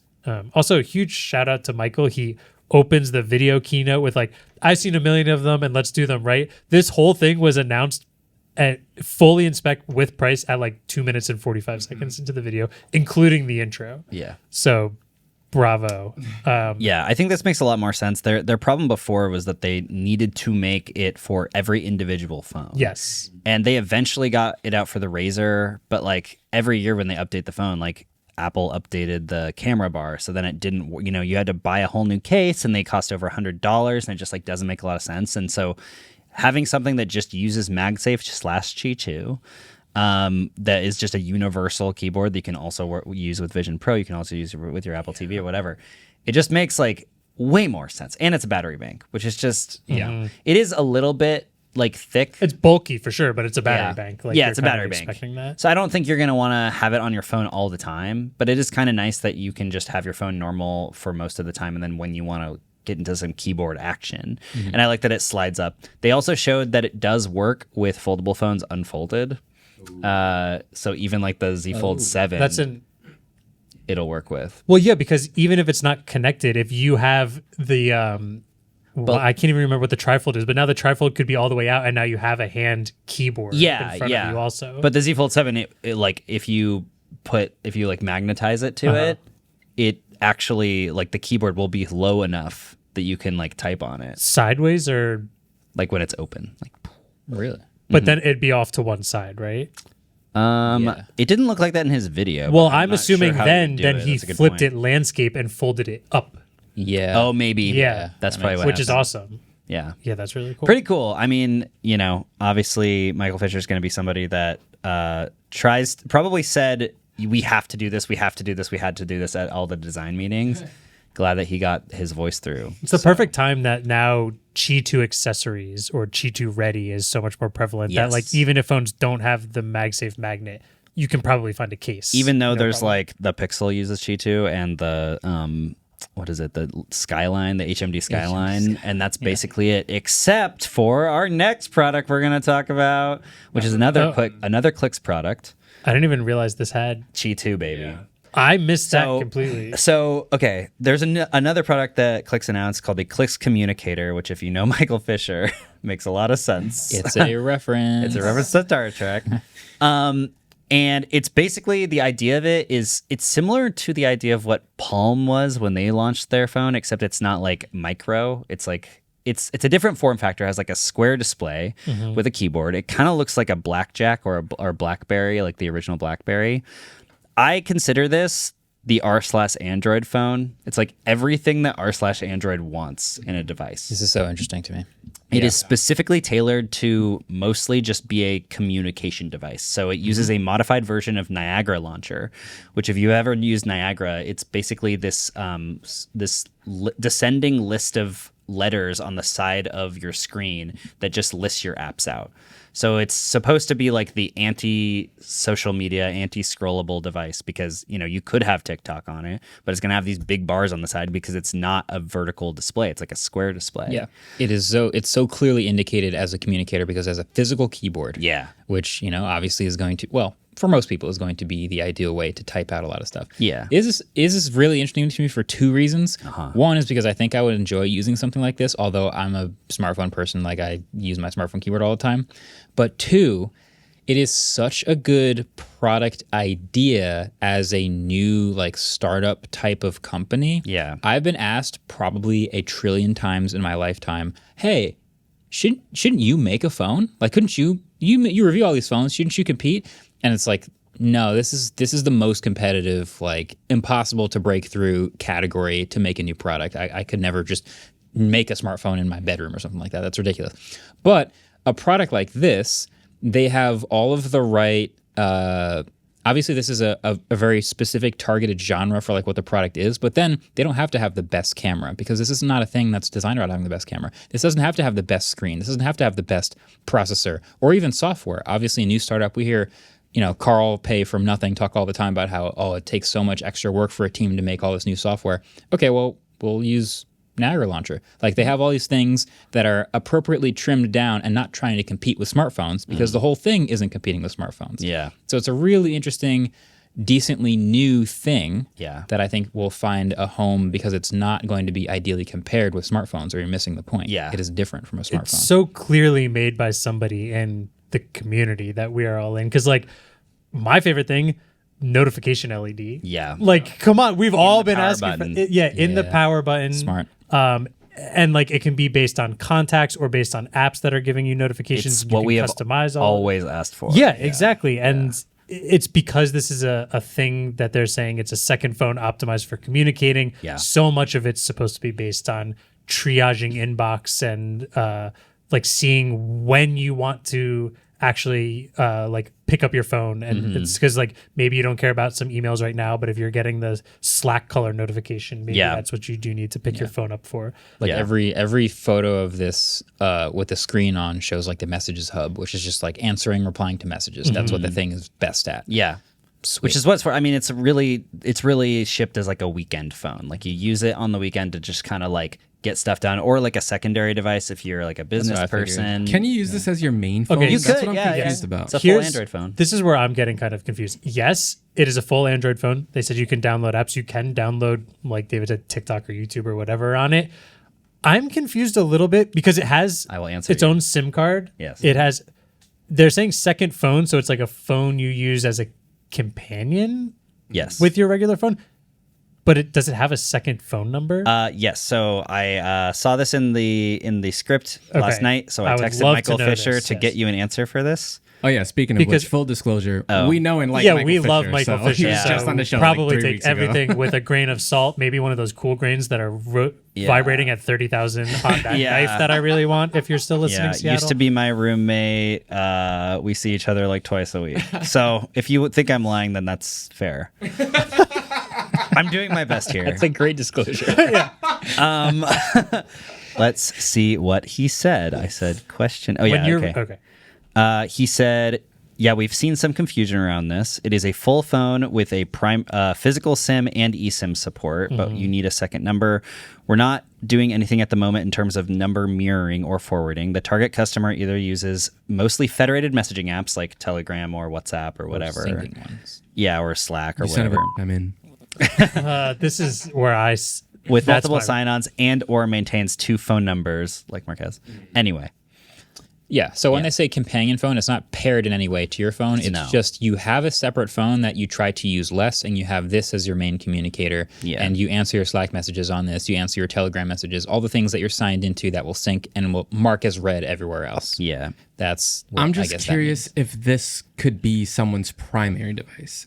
It definitely could. I think it runs Android, and you can install whatever Android apps you want. Yeah. It's just not ideal. It's fully for over. a lot of it the might be players. Because I don't think a lot of people are going to be buying this as a secondary device outside of our sphere. Yeah. Really? You know? Well, maybe the business community. I feel like business people just get iPhones. You get an old iPhone or something. Or a Samsung phone with Knox. I've seen a couple people with Blackberries on. Or like work phones. That's what I mean. Work phones for business phones. Like you just get issued an iPhone. Usually, yeah. I don't know. My thing was like I think this is awesome. I would want it, which what I want might be impossible. So I think that's totally fair. But like I would want it to use my number because I still use text messaging so much. I mean, you could just use it as your main phone. Yeah, it has G2. The thing is this wouldn't be my this problem. This wouldn't be my weekend phone. This would be my weekday phone because I'd get a lot of stuff done at work. I would be able to really quickly see notifications on it. Yeah. And when I get home and I only have 2 hours before Lane goes to bed, doom scroll. No, I can't doom scroll because this is what I'm using. Whereas my normal phone on the weekend, where maybe I have more time to screw around on it, or I'm capturing more things based on what we're doing. That's when I use my. So how about this? That's a great point. How about you switch to Google Fi? You get one of their data only SIMs that's free. You put the data only SIM in your Pixel. You use this as your main phone, and then on the weekend you don't have to respond to texts anyway. Yeah. My real thing is I think I'd rather almost just use this as my only phone, and now that I'm carrying a camera around with myself all the time. Yeah. Same. Honestly, I think a lot of people are going to want to use this as their only phone. But my other issue is that being the keyboard nerd on this, I have zero nostalgia for phone keyboards. Okay, however, but I do want to try it really bad because it seems like they put a lot of effort so a big problem that people had with the original clicks was that like the keys were a little bit too close to each other and they were pretty small. Because this does not have to adhere to that classic 21:9 aspect ratio, and it's wider because it's a square screen. The keys are actually quite a bit bigger. Yeah. So you might have a better experience typing on this thing than you did. This has just always been what not confuses me. What keeps me personally from the clicks line of stuff is because I do have like the nostalgia factor for physical keyboards, but there's something like I'm so good now with an on-screen keyboard, like swiping and all that. Like it's so good. I don't know if I go back if I would still be as good. There might be a learning curve. I have a feeling because this is what happened when I tried clicks. Is like there is a learning curve where I get dramatically slower when switching to a new keyboard, but perhaps after using it for a while. I could be just as fast, if not faster, and enjoy it more. And it's got voice to text. But it is very frustrating to be a slow typer. The voice to text, like you can customize the side button also, and one of the things to do is you press it and hold it, and it automatically brings in speech to text, and then when you let go, it just sends it. I would do that a lot. Like it's just like an easier way to communicators. I needed to let go and then let me review it before sending it. No, because speech to text has done me so dirty before. Also, it has a headphone jack. It has a headphone jack. It has micro SD. That's micro SD expansion. It has like I said, this was built by somebody. Android phone. Wait, what do you need micro SD for if you're not doing media? Expansion, storage expansion. But what are you storing? What do you not want? Messages. I have 500 gigabytes of texts. What? I'm joking. Yeah, I feel like it should have like 64 gigs. Yeah, the cameras are notably not that good, but like, who cares? Yeah. I've never cared about my phone camera. I don't know if I believe you. That's a lie. I only sometimes care about my phone camera. I've never, with a straight face, I've never cared about this camera. I have never thought once about a camera in a phone. David Amell. Not a single time. Yeah. Notable not caring about photos and cameras. Haven't made multiple videos about it at all. They also, like you said, they updated the keyboard in a bunch of different ways, from the font to the size to the spacing. It also can work as a trackpad like you can scroll across it, which is also kind of nice because since the screen is smaller, now your thumb is not in the way. Yeah. Along with that, you can do a bunch of shortcuts through certain buttons. There's specifically a clicks button on it, but you can program different shortcuts on there. I love it. It's like Raycast on my phone. Just like quick key bindings and everything. Because I had them. There is a launch price of what is it? So the actual price is going to be $499. Okay. There is a early bird price, reservation price, which is $399. So I think if you pay in full now, you can get it for $100 cheaper. Yeah. And then there's a reservation deposit of $200. So you have to. But that also says to lock in the early bird price. Oh yeah, that's confusing. That's why I'm confused. Okay. Because you probably. But if you do pay in full, you get 2 back covers because it has a replaceable. Cover. So it's got a colored back cover, and you can just swap them out for a different color if you want. Can you replace the battery? If I could hot swap that's batteries. A great question. If you can replace the back, I don't think so. I doubt it. Oh my god. I doubt it, but that would be amazing. But then they probably couldn't IP. Yeah, no. It's Qi 2 and silicon carbon. I don't think you can. There's also a fingerprint sensor on the space bar. The space bar, yeah. Oh, this is amazing. Also, the reason the notification LED is on the side button is because whether it's face up or face down on the table, you'll still be able to see it. And I don't remember if you guys remember the BlackBerry. No. The BlackBerry. God, it was the Android one that slid out. It went. Remember that? Was it the Priv? Priv. Yeah. The Priv had a touch-sensitive keyboard, so you could use it as like a mouse by just scrolling your finger, and it kind of hurt a little bit. This does the same thing. Yeah, the trackpad. The trackpad is touch-sensitive, so you can scroll your finger around it, and it kind of hurts a little bit. Yeah, it's crazy. And then they've got a bunch of different colors. It's so cool. In my eyes, and it's affordable. This is.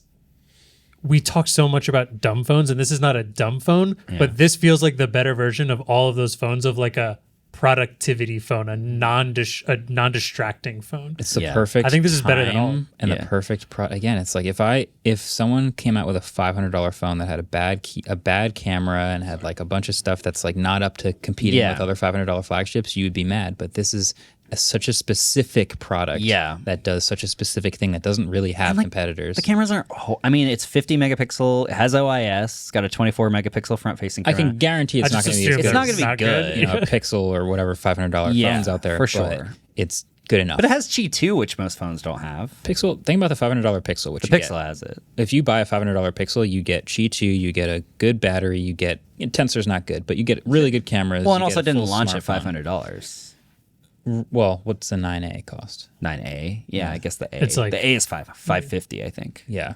So, but this, I'm not expecting it to do those things. I'm expecting it to have an amazing keyboard and to do the notification light and the Qi 2 and the headphone jack. And the headphone jack. Yeah. Well, it has 256 gigabytes of storage, which the Pixel doesn't have. By the way, if we remember, hilarious. If we That's remember, hilarious.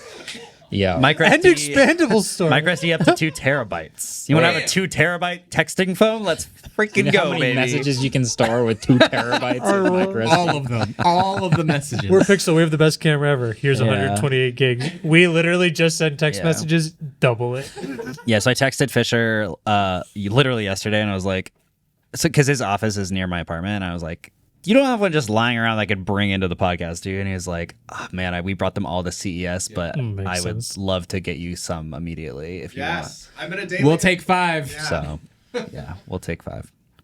Anyway, the Pixel 9a is on sale right now at google.com or googlestore.com. It is currently $399. Well, so is this. Nice. If you pre-order it. And you get more. You get more storage. You get more storage. Anyway, I just think it's cool as heck. And I think that if social media did not exist and forced us to do everything in 21:9, this is what we could have just on the market all the time with many different options. But social media had to standardize everything. This segment was not sponsored by Clicks in any way. Or It brought to you wasn't. by anyone that we know. We just happen to like him. It doesn't matter that he's one of my best friends. It's fine. Yeah. If you think I'm lying. If you think I'm lying, maybe. It's possible. I could be tricking you. Are we going to talk about the AI assistant that's built into it? I don't know. There's no way. I'm joking. It's just joking. It's just Michael Fisher. And he pops up in the corner. It's like the weeaboo thing. No, it's like Michael Fisher in a Star Trek like Starfleet uniform. My God. Like, Wait. That would be so good. I have to text Don't give him any ideas. He's like, what do you need? Honestly, yeah, the notification LED thing is huge. It's so good. I said to him last night, I was like, 3 cents of cost, unlimited value. Unlimited power. RGB. And the colors on the back that you can get are like this like sea foam blue. There's like a gray that's kind of like a granite gray. There's like the cool orange that's kind of like burnt. There is the green that's sort of like a forest green. Waveform green, as we From from that Reddit post that was like, oh yeah, that was Men only like one color. Because we were wearing it. There's like a wine color. There's a slate gray. There is neon yellow, which only Michael Fisher likes. What? Wait. No, me too. That's my favorite color. Andrew has a. I have the phone. That's No, this is neon. It's piss. y'all are fake. I'm the real piss boy. I can't use that. No, you know what? Leave it in. Leave it in. No, Leave it in. please don't do that. There's like a burnt hot pink purple thing. And then there's burnt magenta, I guess we say, and then there's a leatherback. Was that leather or wood? Brown leather. Why did I think Looks was like wood? leather to me. Yeah, it's leather. Look Orange at is that. the Look at that correct texture. color, so it might it's be fine. vegan Well, leather. I'm gonna yeah, pre-order. that's I'm gonna reserve one. Nice. Dude. I will hopefully review it. I'm gonna check it out. Oh, and we then forgot I'll to steal it when mention you're the done. actual body color also comes in 3 colors. It comes in white, green, and black. Oh, there's a You know which green? one's the correct color. White's the correct. There's a color. forest green though. I know, but the white looks so good. I'd rather it be white with a green back. I just always worry about white products, like if they're gonna in my pocket just turn like Patina? a weird color. Patina. Yeah, it'll pick up the blue jeans. I don't know. Might not.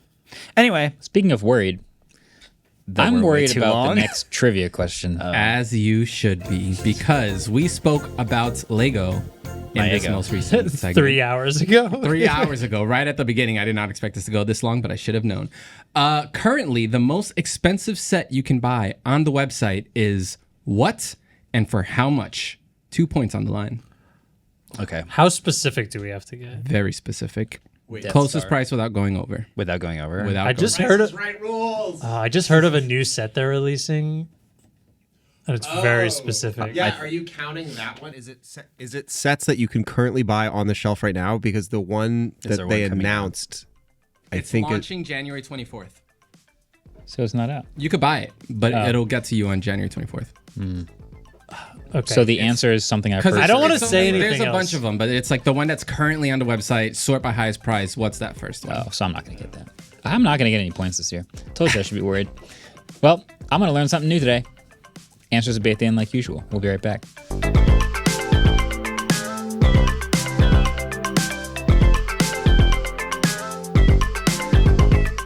Support for this show comes from Shopify. If 2026 is the year you're going to make your entrepreneurial dreams come true and start your business, Shopify is here to help. Maybe you've got an idea that you can't shake or a craft everyone tells you to sell. No matter the business idea, with Shopify, 2026 is when you'll finally make it happen. Shopify gives you all of the tools to easily build your dream store. Choose from hundreds of beautiful templates that you can customize to match your brand. Setup is fast with Shopify's built-in AI tools that write product descriptions and headlines and help you edit product photos. Marketing is built in too. Create email and social campaigns that reach customers wherever they scroll. And as you grow, Shopify grows with you. Handle more orders, expand to new markets, and do it all from the same dashboard. In 2026, stop waiting and start selling with Shopify. Sign up for your $1 per month trial and start selling today at shopify.com/waveform. Go to shopify.com/waveform. That's shopify.com/waveform. Hear your first this new year with Shopify by your side. Support for today's show comes from Zapier. Listen, we've all talked about the promises of AI, and I'm sure a lot of us are getting really sick of it. But at the same time, you know how important that can be for your workflow efficiency. Zapier is how you break away from the hype circle and put AI to work across your company for real. Zapier can help you actually deliver on your AI strategy, not just talk about it, with Zapier's AI orchestration platform. And it can bring the power of AI to any workflow, so you can do more of what matters. You can connect top AI models like ChatGPT and Claude to the tools your team already uses, so you can add AI exactly where you need it, whether that's AI-powered workflows, an autonomous agent, a personal customer chatbot, or anything else. You can orchestrate it all with Zapier. Plus, Zapier is for everyone, tech expert or not. Teams have already automated over 300 million AI tasks using Zapier. So, join the millions of businesses transforming how they work with Zapier and AI. Get started for free by visiting zapier.com/wave. That's zapier.com/wave. Welcome back. This next segment, we are going to do 2026 predictions, but I'm going to spice it up a bit. This is going to be a competition. Oh, no. Yeah. What? I'm calling it Call Your Shot. So you have to call your shot for the rest of the year. You're making your prediction, but we are going to revisit this at the end of the year, and I'm going to tally up the correct predictions and the wrong predictions. Okay. So you want to be accurate, but not too accurate. You want to be like Closest crazy. but not going over. Yeah, closest but not going over. All right. So first question. I'm just going to ask you guys a bunch of questions, and you guys are going to make your predictions. Okay, cool. So yes or no, basically. No, some of them are like Over, under. yeah, over under. Name a product. You know. Scam, real. For example, what is one product that will not ship this year? Oh, easy. Cybercab. It's too easy. That doesn't count. Easy. What? Cyber cab. Yeah, Is that your Cybercab. take? Well, because they announced it would ship this year. And at that, I think that's a pretty good take that it will not. I mean, there are hundreds and thousands of robo-taxis by the end of 2025. Of course. Of course. We hear that every day. Roadster. Ship. Ship. The Zenfone. No. Yeah, if we're just trying to tally as many correct things yeah, as possible, we that's wanna one be thing. right. But if we want to make like a bold prediction, I'll It say, still has to be a prediction. It's Yeah. just can I say I'm going to say Rabbit R2, but just whatever this like 3-in-1 Rabbit thing is. Vision Pro 2. I think I like Cybercab because it was announced that it would ship this year. Right. yeah, it has to Yeah. be something that's been announced. You can't just like make up a thing. My thing's like a Vision Pro rumor. 2. It's also funny because my prediction last year was there would be a Rabbit R2 last year. Yeah. And I was wrong, so I'm doing the opposite. Well, what else have they announced will come out this year? Or something that might be rumored to That come out. Razer Or thing. like... Oh, the Razer thing. The Razer thing. Like you could iPhone Air would be an interesting thing. iPhone Air I think 2. it makes it, but like Folding Didn't they say they iPhone? weren't going to make it this year? Well, that's the I don't question. know. That's not something we have for sure yet. Folding iPhone is another one. No, that's coming out this People year. all think coming that's out. this year. It's coming out. That's I coming know. out I this know year. it's coming out. Oh, Oh, That one's I'll go coming with out. that. No folding iPhone this year. okay. Oh, wow. Yeah, you're wrong. on that one. I Tally it. Or if he he gets just that got a point, point. that could be I a have huge some point. insider knowledge. It's possible It's that coming it could. It's possible that it could not come out, but I just based on everything I've read from like Ming Chi Kuo and stuff like that, it's like it would almost be more expensive for it not to come out this year than to put it out and have it be bad. Can't air you know power what I this. mean? Like, Siri. I was good. No, I was literally. because I was thinking that. I was the like, new Siri? is the new Siri? Siri? actually Yeah, gonna that's- come guys, we're out? missing the obvious one, the easy, the slam dunk, the Kareem Neo? hook shot. You can get a point. Yeah, I will. What is Because it? Robot? I said it 2 weeks ago. Yeah, it's the 1X Neo. There's no way that's coming out Was that this year. supposed to come out in 2026? It's supposed to come out in 2026. Okay, that's Yeah, a good it's one. not coming out. That's a good one. Yeah. So we all think Pickle's coming out. Do we think I- Pickle's coming out? I wanted to say the new Siri. I think Pickle is coming out. I think it's just going to be bad. Yeah, Agreed. Yeah. I wanted to say the new Siri, but I feel like at Dub they can't not re-announce it. That's what we said last year. Oh, It's true. didn't it get announced at Dub last year? No, 2 No, years 2 years ago. Yeah, but it's still not out. Yeah, maybe this year they just spend talking about folding displays. Wait. I feel like I have to ask a question about my Neo prediction. What? Like, if they just send people a lifeless corpse, or, like a mannequin that doesn't work, do I lose? I think Do I right win? now, Like, what does ship mean? I If can't they- believe we're here where we have to say, like, what does ship mean? I think if but- they ship and it's still just teleoperated, that counts because that is what they said they were going to do. So you would lose that bet. But a lifeless corpse that doesn't even turn on. No. Well, they're not going to do that. Tesla Optimus. And we're thinking along the lines of a while ago where we said, like, when does the F-150 Lightning ship? And it was like, we're saying like 50 people, non-review, hands-on. Like, Okay, so it's Ford Tesla Cyber Lightning rules. Yeah. Yeah. Yeah. All right. And I will maintain what I said last episode, that if this does ship in 2026, even Heliopi, I'll eat more hot sauce. I can't wait for some, and it gets to feed you the hot sauce. If that, yeah, you have permission, Mr. Neo. I'm assuming the guy who founded the company's name is either Mr. Neo or Mr. 1X. Naturally. Because all companies are, Yeah, like Mr. Tim Pickle. Apple. yeah, like Tim Apple, founder, and Apple. Bill Microsoft, Yeah. and Elon Tesla. No, Elon PayPal. No, It was Nikolai. Elon. Elon. No, it's Elon Boring, guys. That's it. right. Am I right? No. Yeah, you have permission to send one to the studio and have it hella op hot sauce into my mouth. Nice. Nice. GTA 6. Damn. Whoa, wait, is that an actual prediction? I don't feel like it could Yeah, you get need your- delayed. I don't feel like Are you it just could- throwing it out there? Are you? I'm kind of throwing it out there. I don't feel like it could get delayed again, but I've been wrong many times. So if you get it wrong, is there a penalty in No, it's just less chance of Yeah. winning. You Not just, unless yeah, you're exactly. Okay, got it. Okay, yeah, I'll stick with mine then. I think those are good. My new Streetlight Manifesto album. Daft Punk album. Yeah. How about? Ooh, okay. Here's one. This is actually a good one.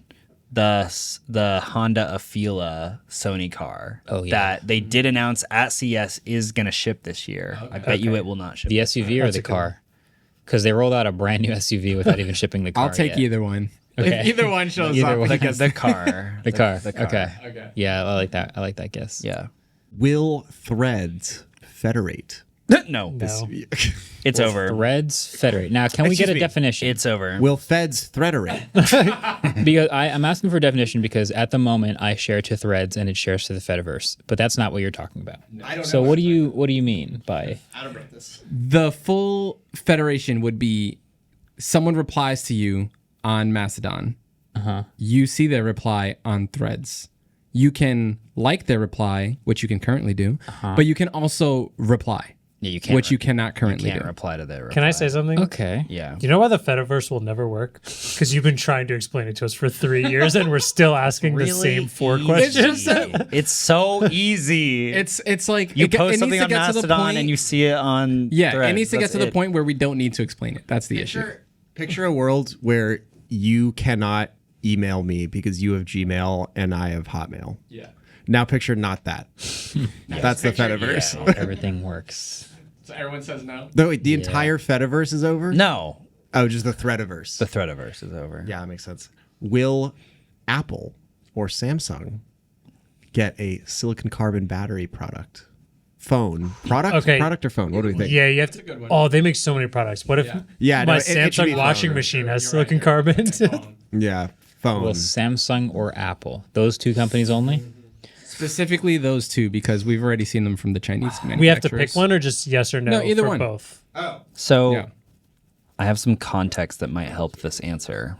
When I was at Google I/O last year, a Pixel engineer came up to me and he said, I know you guys keep wondering where the silicon carbon is coming in the US, but I just so you know, all the Chinese companies are shipping it and it's very unsafe. And like it has way less charging cycles than regular lithium ion. And we're not using it because it's higher capacity and lasts longer, but they die within like 2 years. It also expands. And they expand worse and blah, blah, blah. So it seems like the Western companies are more concerned with like longevity and or safety, especially Samsung, who has had battery problems in the past, which would lead me to believe that nobody's going to use it this year. Although, does the iPhone Air use silicon carbon? No, It does not. Doesn't. So that's an interesting. I've heard some of those same anecdotes from people who work at these companies. I think that means that at the end of this year, we'll know if that's true or not because we'll have 2-year-old, like OnePlus 13 will be 2 years old. Yeah. And so we'll have 2-year-old silicon carbon phones out there that will either still be doing fine or they'll start to show their flaws. Yeah. So I think we'll probably continue to see no silicon carbon from the big two for one more year. Yeah. But we'll also find out if that was a mistake or not. I think next year is when the Western companies will start shipping silicon carbon, but not this year. Interesting. Okay. I'm gonna say yes. I want to win this game or I want to lose this game. And All right. yeah. Okay, nice. Bold pick. Next question. Will the Pixel 11 get a redesign? Can we do will the Pixel 11 base storage be 256? It has to be. You would think. I agree. Now, do we define redesign by like big redesign No, or just like just a new redesign. refinement from 7 to 8? Yeah, because 9 to 10 was like the same phone, So It'll still have a camera visor. It's going to look the same. I think the visor is going to look different. I think it's going to be a redesigned visor, but still be a visor. Kind of similar to how it went from the like melting over the edge to now being its own. I agree. Something about that will change to be more obviously not the 10. Do you think it's going to be more unibody like the iPhone, but then have like the glass charging back, that'd be cool. like aluminum? Would that count as a redesign? Yeah. Yeah. I don't think they're going to do that. I agree with you. I think it will be a slightly different visor, but I don't think it's enough to be a redesign. Like a redesign, when you say that, I picture them going with something that looks very different, which I don't know. Like you can still, like a regular phone upgrade. Like all the Pixels, you knew they were Pixels, Yeah. But like what they Samsung were does from redesigned. year to year is not a redesign. no, they're all the same. What Apple did with the Pro phone this year is a redesign. Yeah, I would argue every Pixel until the 9 to 10 was a redesign. So, So that's yeah. kind of what I'm thinking. Like, So is it wait, every slightly- pixel from 9 to what? from everything until Yeah. the 9 to the 10 was Yeah. a redesign. Yeah.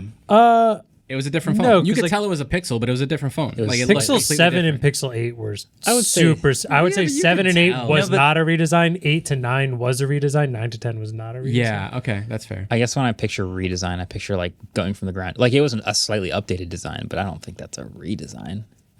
A redesign is like, let's go back to the drawing board. Pixel 8 and 9 were different. I know. I said 7 and 8 were the same, and 8 and 9 and 10 are the same. Got it. Yeah, TikTok. Well, that would mean that they're going to redesign it again, and 11 and 12 will be the same. Yeah. I think something like they might do like a two-tone color between the bump. Although I guess that New it doesn't color. connect. It doesn't. They're also it selling lend it so to well that? right now that I feel like they're going to be a little bit scared to change anything. But Okay, I'm going with. Redesign? I'm going with. Yes, they will slightly update the visor, so that's a redesign. Yes. Okay, yeah, I'm going with that. I'm going to go with no. It's going to be the same as the Pixel 10. Yeah. I Kind of want to agree go with you. yes. That would be very Samsung of them.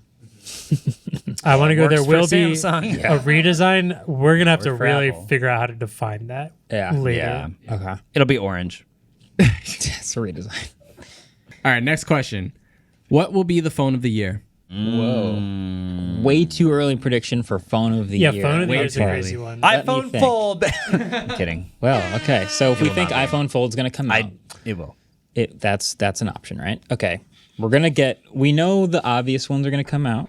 Yeah. We know there's going to be a new S26 and a new iPhone and a new Pixel and a new. And a new Zenfone. Sadly, yeah. Oh, let's We just know show there's the going to be a new RG. Xiaomi. Xiaomi 17 Ultra is coming. And probably the 18 and 19 and 20 in the same year. Yeah, probably. yeah. Yeah. What is going to be the phone of Here's- Oppo Find The X10. OnePlus 15S and then the 16. I was gonna say Oppo Find X10 Pro. OnePlus 16 finally decides to put a reasonable camera in it. that would be Above huge. I reasonable. mean, that was camera. everyone's like flagship camera? that was everyone's problem with it. If that exactly. happened, Yeah. I That's agree what that I if that think. happened, it would be phone of the year. I just don't think that's going to happen. I believe in you, OnePlus. All right, Andrew's going phone of the year, OnePlus 16. I could see it. I think that's a good guess. Wow, I'm trying to read my future self. what I think would happen. I'm gonna. Let's go with. Wait, Marques can literally I know I can. do whatever he wants. I can decide which one wins. I can make sure you guys are wrong too. Wow. No, I think let's go. But Pixel. will you? Let's go. Pixel finally figures itself out. Tensor. LMAO. I think I thought this last year too. You did. I think this is the year that Pixel finally That's exactly has your a prediction. high quality chip. Your prediction last year is the year of the Pixel. Yeah. Tensor, yeah. I think it's gonna be the Clicks communicator. Yeah, baby. Whoa, January, interesting. Shell. You would probably never choose that as your phone of the year, though. So I'm gonna say, honestly, OnePlus 18 is a good choice. 18? I don't know. If the OnePlus 18 comes out next year, it's definitely getting phone of the year. I would. I want to go with the OnePlus too. I mean, you can. You can if you want. I could. I'll do that. I think they're gonna fix the camera. Whoa. They're not gonna make That's a lot it of good, trust but they're over gonna They make should- it not trash. Okay. They should partner with like a really good camera company. Like Hasselblad? Oops. Rip. Whoops. Yeah. They already got rid of that. Yep. OnePlus 18. 16. 16. You guys want to make predictions on phone of the year? I'm going iPhone Fold. Yeah. Yeah. Okay. You guys not think gonna first generation folds? It's gonna be $2,000. I think it's going to be hard to give because we now know like what a good fold is kind of supposed to be A because trifold. You know what could win? The trifold. It's not going to happen, but if the iPhone Air adds a silicon carbon battery and a second camera, No way. I think it'll have the That'd second be, camera. I dude, don't if it think had it'll the have- silicon carbon battery, that'd be it's not going to do crazy. it, but that would be pretty nice. It would be. You Anyway, would lose that's- 2 points on this. That's too much innovation in 1 year. Yeah. Takes time. They have to keep selling stuff. I do think the next regular generation iPhone, or maybe the Pro 2, is going to be an absolute banger. I think with everything going into the Fold and now the Air, I think they're going to do a pretty big. What do you think? I mean, this year was already. Yeah, a I was gonna say the banger year. reason So it you think they're going to do it One. like The reason it 2x it next year? The reason it won this year was They're because 10x it it was next year. so much better than last year. That's the reason it won. Yeah. They finally did the things. So I don't think it's going to win twice. That's a good point. Yeah. Well, then the Ver 2. It's the most expensive one. No, it's the Ergo- cheapest. Try and buy a personal assistant, 24/7 assistant, as long as they're not sleeping. Technically For came out $5,000. last year.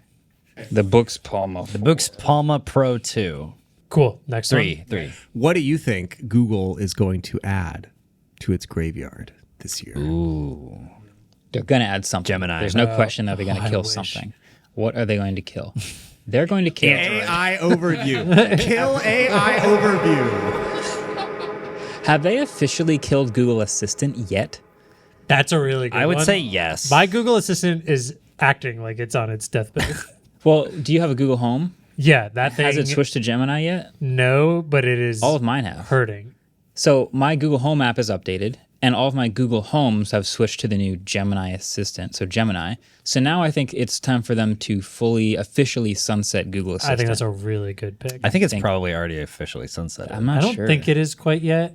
Let me just Google. Killed by Google. Man, Why my you Google this? Can we talk about real quick?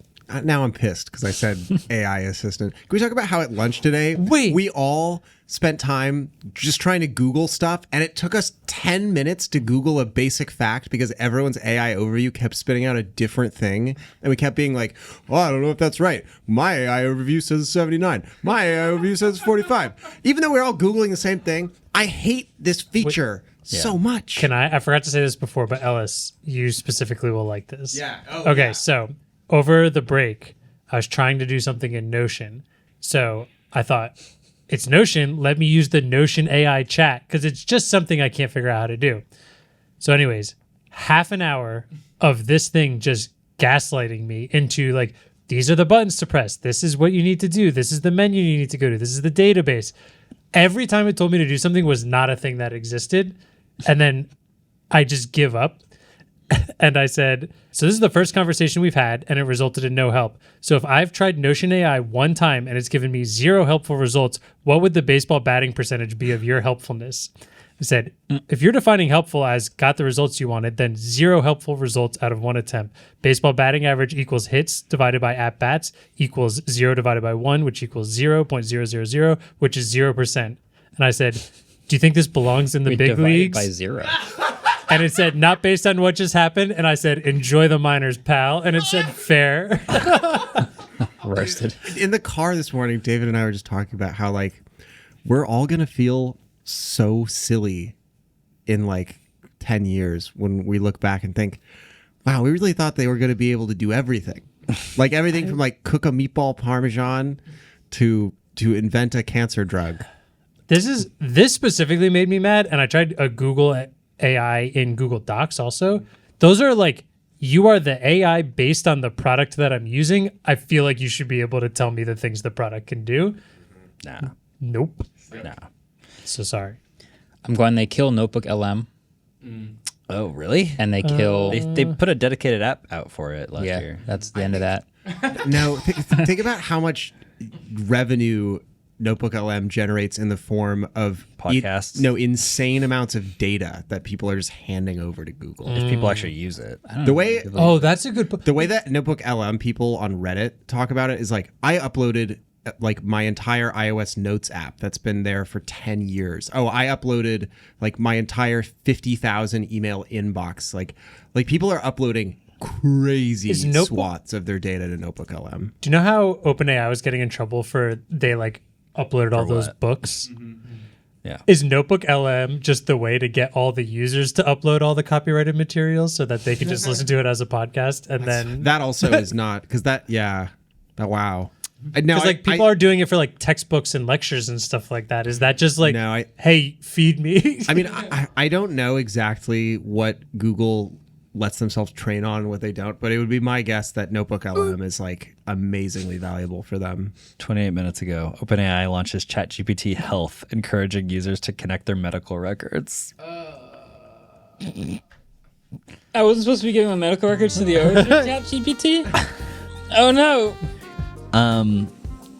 Waveform after dark. I think they're going to kill Project Starline That's That'd be really because sad. we kept it alive for one more year with our video, and I think Google's now like, yeah, never mind. I'm worried anything I say, Google will be like, oh, yeah. we meant to kill that like 2 years ago, and now I remember. All right, we've been paying. Is 5 this the year engineers to keep actually $100,000. goes down? No, I'm sticking with Google Assistant. It's also crazy. think If you you're look right. at killedbygoogle.com, however long you think Yeah. that list is, it's so much longer. 299 products. It's so much What's the longer most than you think. recent one? A Dark Web Reports. Yeah, Jamboard, Chrome. Oh, Chromecast is dead. Holy cow. yeah. They also Netflix killed the Chromecast. This happened over the holiday break. You can no longer cast to Netflix anymore. Damn. Yeah. Anyway, I'm gonna say Starline, Project Starline, I want to guess like something like a YouTube feature. YouTube. It's just. What if it? That's not gonna happen. They're gonna kill YouTube search. Please kill YouTube Shorts. Part of me thinks they're gonna kill like, the hype thing. That'll be gone by the end of the year. That's going. Yeah, YouTube hype that'll be gone by the end of the year. I don't think they're gonna keep voice comments around. I think they'll be funny for like a few months and then they're as a gonna, test. It's a really good one. Yeah. I like the idea. I like the idea of at lunch Eric was talking about just leaving voice comments on the bottom of videos that's just screaming. So it's just like, that was a funny video. Ah! Nice. All right, 1 or 2 more. Let's do two more. All right. Will there be a Black Pro iPhone this year? Black. Yep. Absolutely yes. You There think so? has to be. I No. think so. There has to be a Black Pro. Are you pleading or are you making a prediction? both? What if they call it like It's not too late. space dark matter? Yeah, that's- but it's still not. It's black. fine. think It's whatever we any- consider I think- black. I think we give it to Tim, and if Tim says it's black, Well, like space gray yeah. is the black phone. Yeah, You know, like yeah, it's yeah. space Any gray, dark but it's neutral. black. Yeah. Dark neutral. I think Marquez's can I shoot a iPhone? reflective surface with this and see the phone is like the I don't mean like the piano black. which I mean the blue one. Yeah, Yeah, because the Oh. blue one's blue. That's midnight blue. It's a blue phone. it's blue. like space gray. It's black. Whatever. Yeah. You know. Yeah.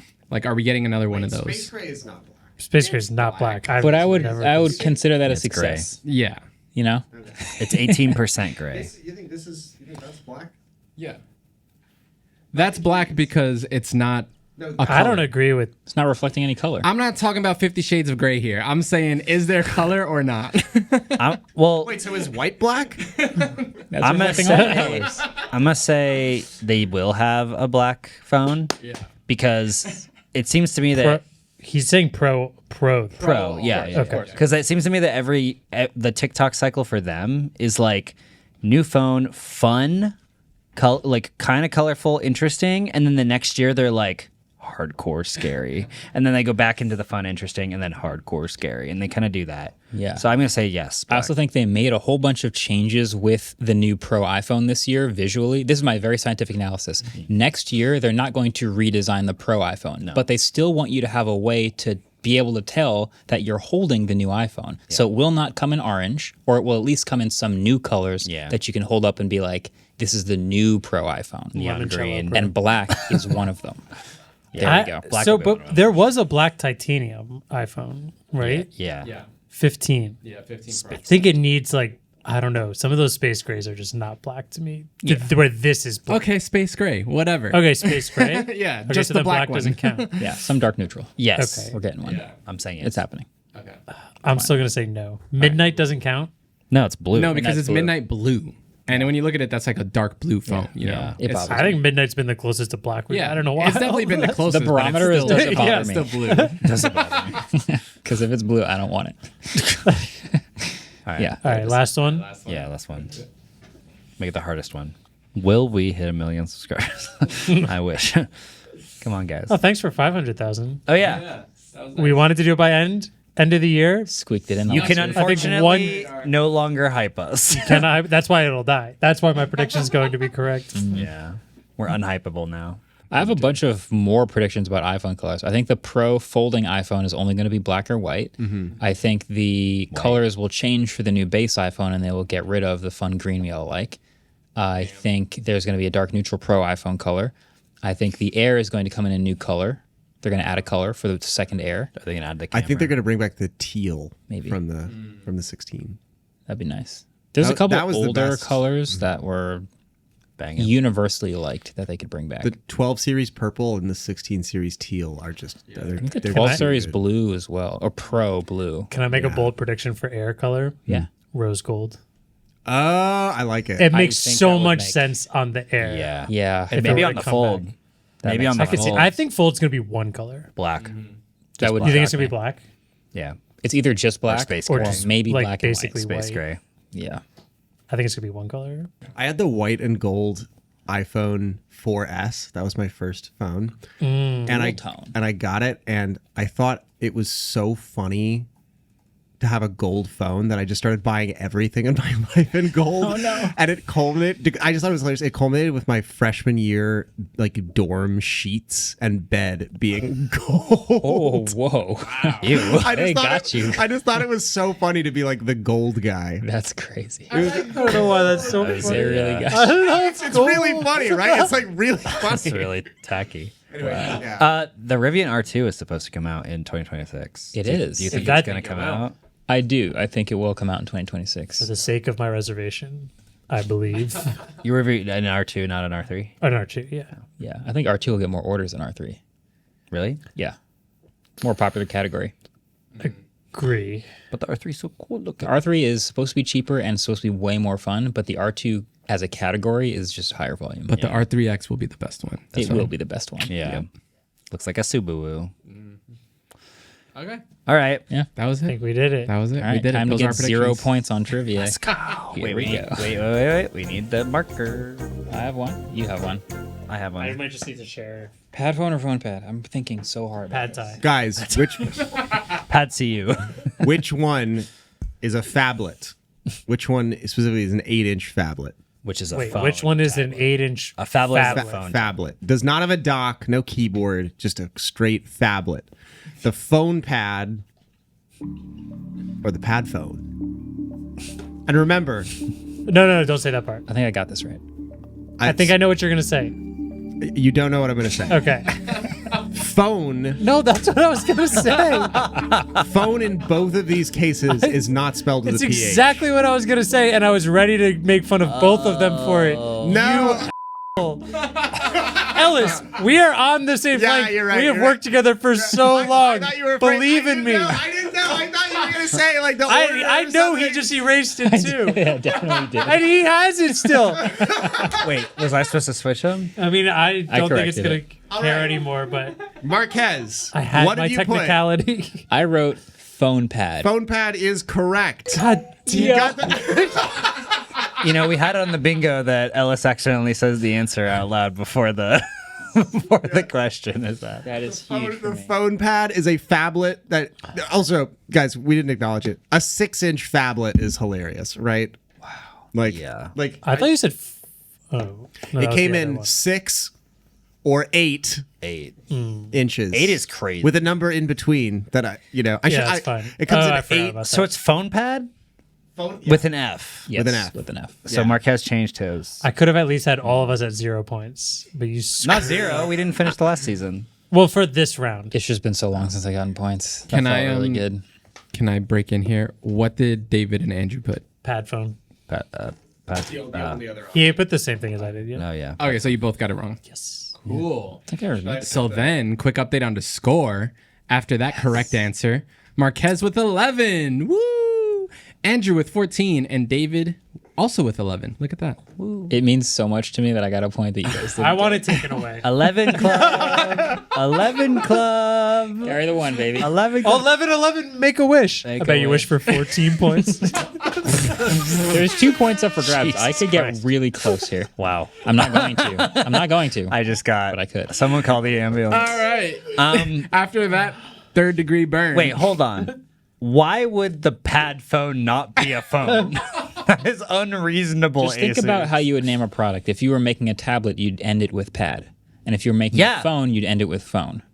Yeah. So the phone pad is the tablet. Yeah. The big screen.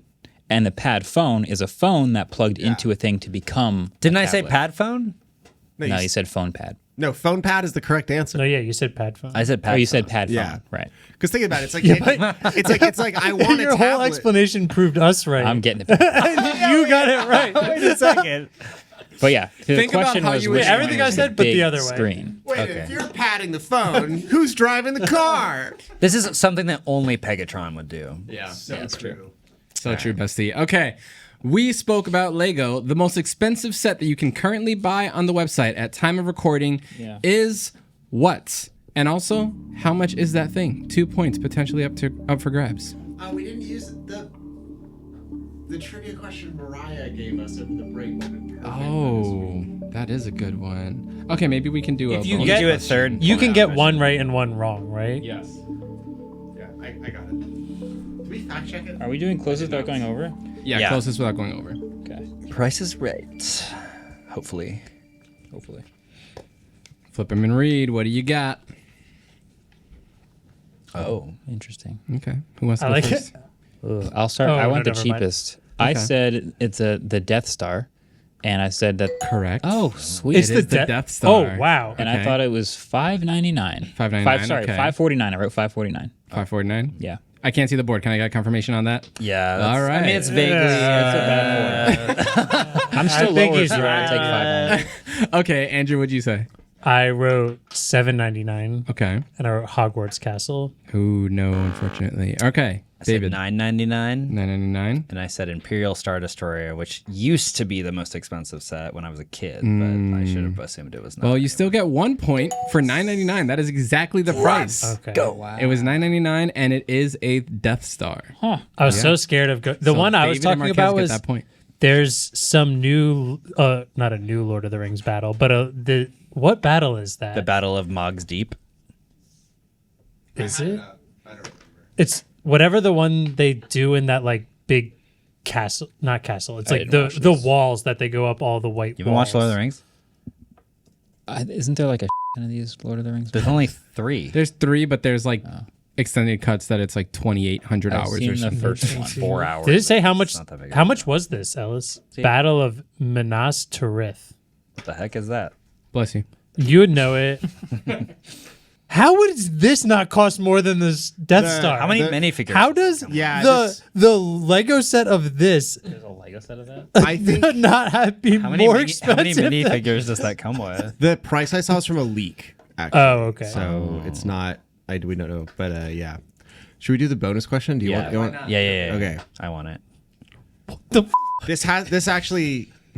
How should I frame it? Let me think about it. It is all the Lego Star Wars ones have like really cool interiors that you can do. Okay. Interior I've got it. Alligator. We weren't originally going to ask this question this week, but it actually does pertain because we've mentioned a lot of companies on this episode Sure have. today. A lot of businesses. Seattle Ultrasonics. That, Call me.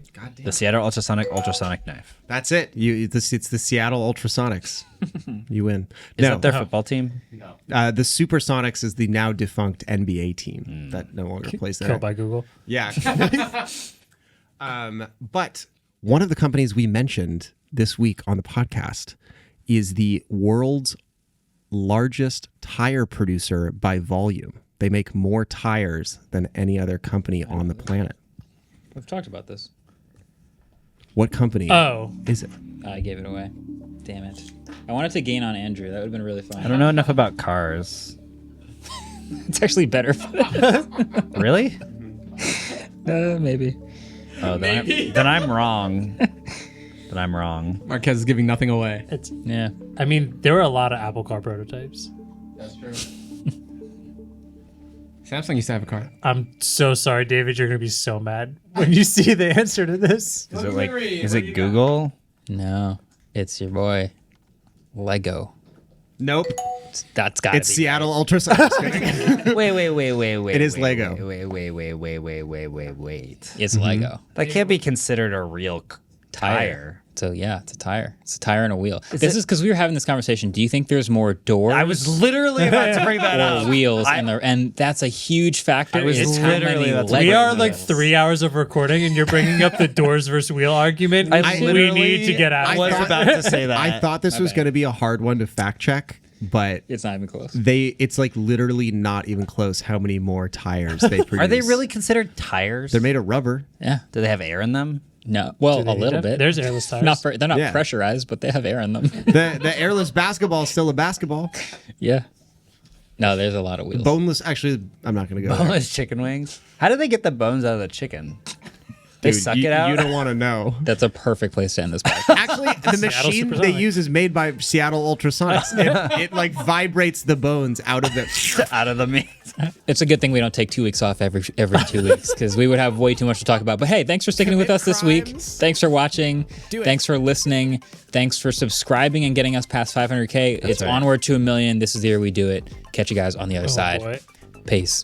Waveform is produced by Adam Molina and Ellis Rover and part of the Vox Media Podcast Network, and intro outro music was created by Vane Still. Bingo. Let's go.